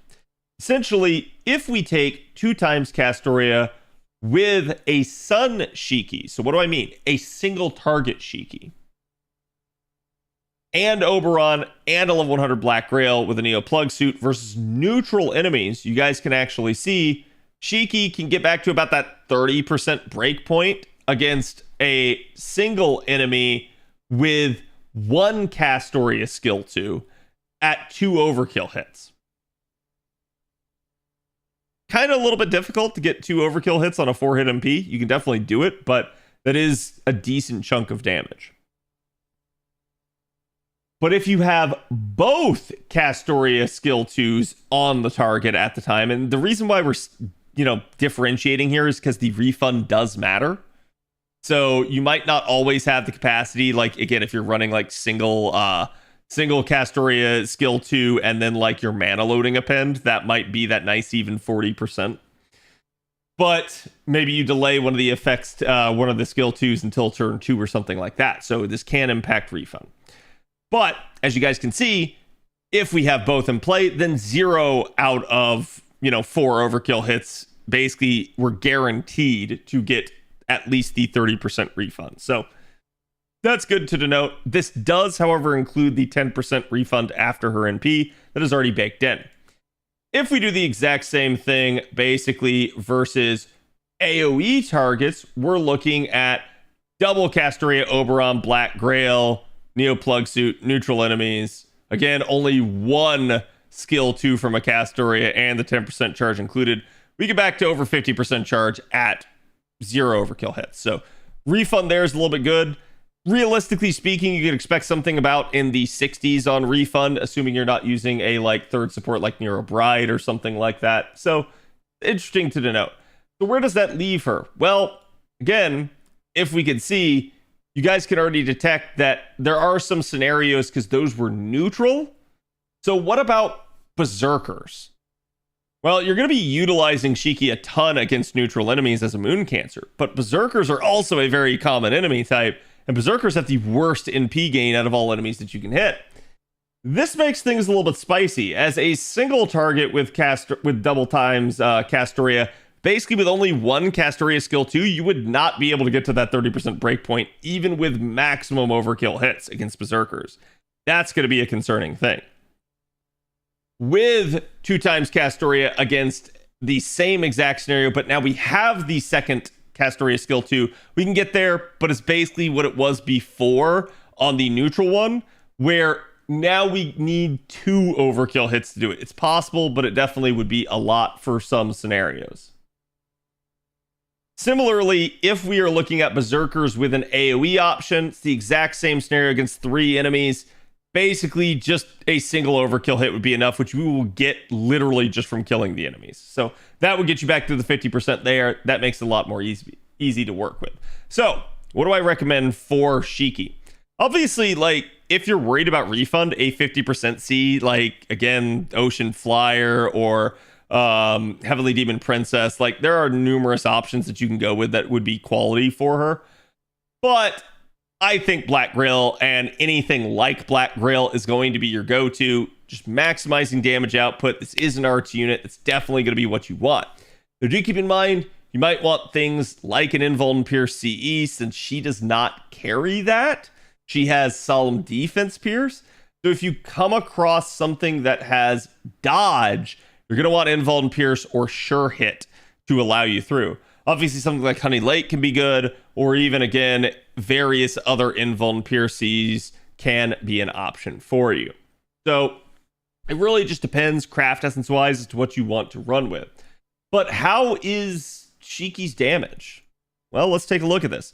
Sun mode, again, single target mode, Shiki, self-buff only. We're actually looking at about 47k, almost 48k at NP1 neutral. Super effective against Sky, that number jumps. We're almost at 79k neutral under her own power. At NP2, these numbers jump even further with 63k and 105k respectively. Looking at her in a sort of one-shot scenario. So this is just, hey, we've got a single target. How much damage can we amp? How much can we get out of her for just a one-turn scenario? Well, this is going to be now using supports, Black Grail, Mystic Codes, things like that. Still neutral numbers, but we're looking at almost 500k here at NP1. NP1 versus Sky, we're looking at 823k. So a lot more damage output. You can see just the raw power of a super effective modifier. NP2, you're looking at 665. NP2 versus Sky, over 1 million neutral damage. Definitely a solid boss killer at that point. which is interesting because I've heard a lot of people say like her damage is not that strong and that good today, and I was actually surprised by that because not only is she damage bonus in the event, but you also literally have scenarios where she can just absolutely pop off still and do good solid damage. And remember, these are neutral numbers. You can definitely get to effective numbers against things like berserkers or again something like an Avenger should you encounter it. So in that regard, Shiki will definitely be a solid option for you, and due to the ability to change her NP type, you're going to have a lot of options. In an actual composition now, basically in a 3-turn environment, we can see the first 2 waves not going to be too hot there, but still 184k neutral is going to get you pretty darn far. So looking at that on waves 1 and wave 2, maybe a little bit of a concern, but if they are sky attribute, boom, there you go. You're going to pretty much double that number all the way up to 300k. You're definitely going to be doing solid work with her. Wave 3, you get that nice Oberon boost, that synergy with Black Grail, plus her overcharge effect, and you are getting up to 412k. These are still neutral numbers in an actual comp. NP1 versus Sky, on wave 3, 680k. These are definitely solid numbers. This is definitely neutral looper status. Is it going to be best in game? No. Is it going to be like, gotta have? No. But this is definitely going to be a solid option for you guys. Remember, these are single target. So odds are you're not going to have to like single target against a lot of enemies for 3 turns in a row. Comparing, we have Seal. Seal is definitely a unit a lot of people have rolled. She should be somebody that should be on just about everybody's list to consider. She's not a gotta have, but she is a definitely very strong unit that has really kind of shown her quality here over the past year. So looking at her numbers in comparison, you can see Shiki actually in self buffs only edges her at NP1. Demonic here at 66k. Oh, Mr. Fino rated. Hello, everybody. Sorry about that.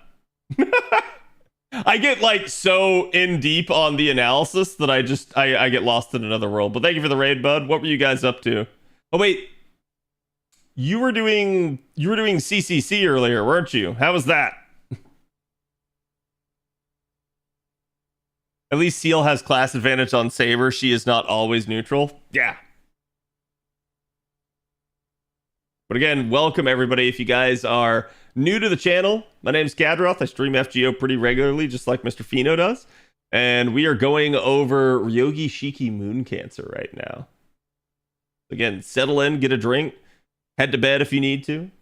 But we'll be here for a little bit as well. So, continuing on. Again, Seal is a very, very strong unit. Looking at her here, basically her one-shot damage now, you can get her up to about 487k, still coming in behind Shiki. You can also manage to get the demonic niche out of her for up to 730k, still behind the Sky super effective niche. The difference here that's going to be tough to quantify when we are comparing 2 units is that each of these units has their own unique thing. Seal has the ability to rotate and lock in all 5 of her cards. That is very strong. Similarly, Shiki has the ability to change her NP type mid-combat and be able to do something different. That is also very strong. So it really just depends on what you're after. This is a little bit of an apples to orange comparison, but we knew everybody would be thinking about Seal when talking about the single target comparison on Shiki. So you guys can see, basically here at NP1, you have Shiki still pound for pound beating Seal. Seal's going to have that carding after the fact a little bit kind of advantage. And 487k there on wave 3 will actually surpass Shiki at that point. Why? Well, a lot of that is that Oberon synergy. If you're a Buster unit, you get kind of that double dip. So that is definitely going to be Seal's advantage, though it is interesting to denote this also transfers over to the super effective Sky niche and Demonic niche, as she will still be stronger against a demon than Shiki would be against a Sky attribute. So it is what it is. Shiki, in some regards, will be stronger, and in others, will not. But really, ironically enough, where Seal is showing that strength on paper is in the 3-turn. In one shot, she kind of gets beat. In neutral, she kind of gets beat. But that's without factoring in her carding. Taking a look at AoE Shiki now, we will have a comparison for her as well. AoE Shiki has 29k just raw damage output, 44k against Sky Attribute, and up to 39k and 59k respectively for NP2. Looking at her one-shot damage, assuming you need an AoE one-shot damage, you're looking at about 286k there, almost 287 at NP1. Sky Attribute, 473k. And then again, as we are looking at a 3-turn environment, we can see she actually is maybe going to have some issues here with that first wave, as you're going to kind of need to ramp the buffs and stuff that you're giving her. So this will also be a little bit interesting because it will force you to activate the second skill pretty much turn 1. And you guys can see, you get a little bit stronger by wave 2. Wave 3, though, not too strong in terms of raw AoE damage. So this is where I think she maybe could be a little bit on the lacking side. But you guys can see, against Sky Niche, that number, at least the end number there, going to jump up quite a bit. You're going to be almost doubling the amount, be at about 401k. Definitely really solid, and definitely going to be a decent option for a lot of people. The thing I think to take away is that we can see where Shiki is maybe going to fall short is in comparison to some of your more specialized and specific units. And the reason why is going to be because Shiki is adaptable. She has the ability to morph her NP basically into a different type, which means that she probably shouldn't be the best at either type. And we do kind of see that in these comparisons. So let's take a look here. We're going to actually see our comparison is going to be to Mermaid Kiara, aka Kiara Moon Cancer. This is double Castoria Oberon, level 100 Black Grail for all this, but just for raw damage output, she's at about 31k, assuming you can land a Bewitchment stack, of which you probably can easily land multiple, so your numbers can get better from here, and 41k at NP2. Comparing back, this just outright wins unless Sky Attribute is in play. Same thing if we are comparing the one-shot damage, 476k is definitely a solid number, and that basically even beats her in Sky Attribute Niche.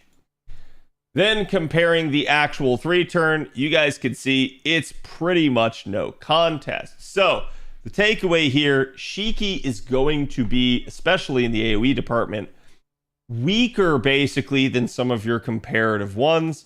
Still solid damage though. Nothing to like be overly concerned about unless you're dealing with probably the highest level of content, the highest end of nodes, and you're just desperately thinking that that's what you've got to use. To my standpoint, I would say if you're going into that content, either just expect to maybe take a little bit longer with it, or expect to use a more specialized unit that is more custom tailored to actually countering the node, as opposed to Shiki, who is a much more flexible unit as to what she can do. But again, I think that's where Shiki's strength is going to be being flexible, managing to shift your NP type mid-node due to a oddly structured setup.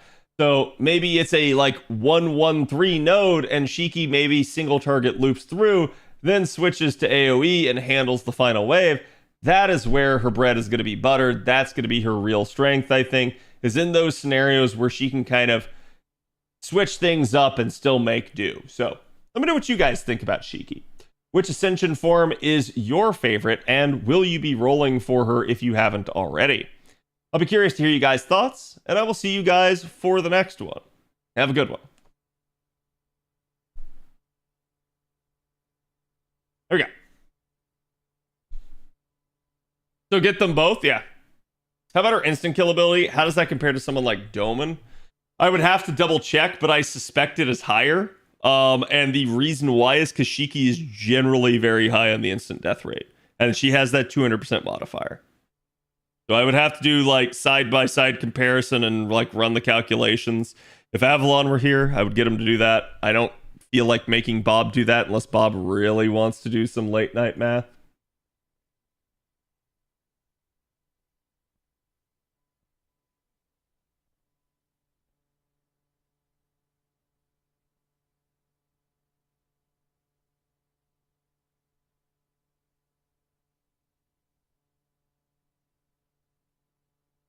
Her instant death after damage. Wait, are you asking is her instant death after damage? Yes. Yes, that is the good side. All right, like, chat, I don't even bring that up anymore unless it's an issue. Like, unless the instant death is happening pre-damage, I just don't even mention that. Because that is, like, the devs know better. They've got rid of it ages ago. There are still units that do it. But yes, it's like, in general, that's not something we should have to worry about.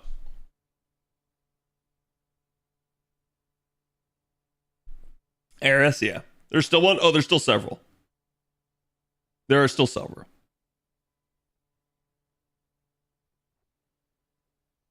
Because I remember long ago, I basically did a comparison across the board of them. And I was like, bro.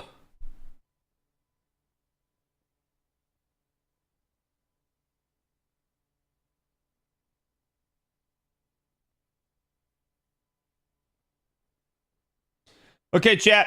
It is basically 11 o'clock for me. Sorry this took so long. You guys got me distracted with riveting conversation tonight. Tomorrow, like I said, tomorrow I'm going to pick up my new car. I should be back. I just don't know what time. And I also probably need to cook something for the week. So definitely like an evening stream, but maybe sooner. Just pay attention to the Discord. I'll let you guys know. Let me see who else on.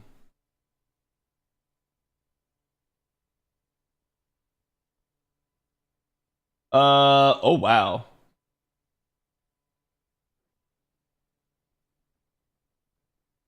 Let me send you guys over to Mr. Fox. He is on. I think he's done with his roles, but he is still live and still doing things, so we'll go give him some love. So like I said, I'll be back tomorrow. If you haven't already, check me out on YouTube. Go give the channel a follow. Also, don't forget to follow the second channel, the live stream channel, at CAD Plays, if you guys haven't seen it already. And if you're on the Twitch side of things or you're not on the Twitch side of things yet, feel free to follow over here. I will see you guys for the next one. Go give Fox my love, and have a good night and a good weekend if I don't get to see you.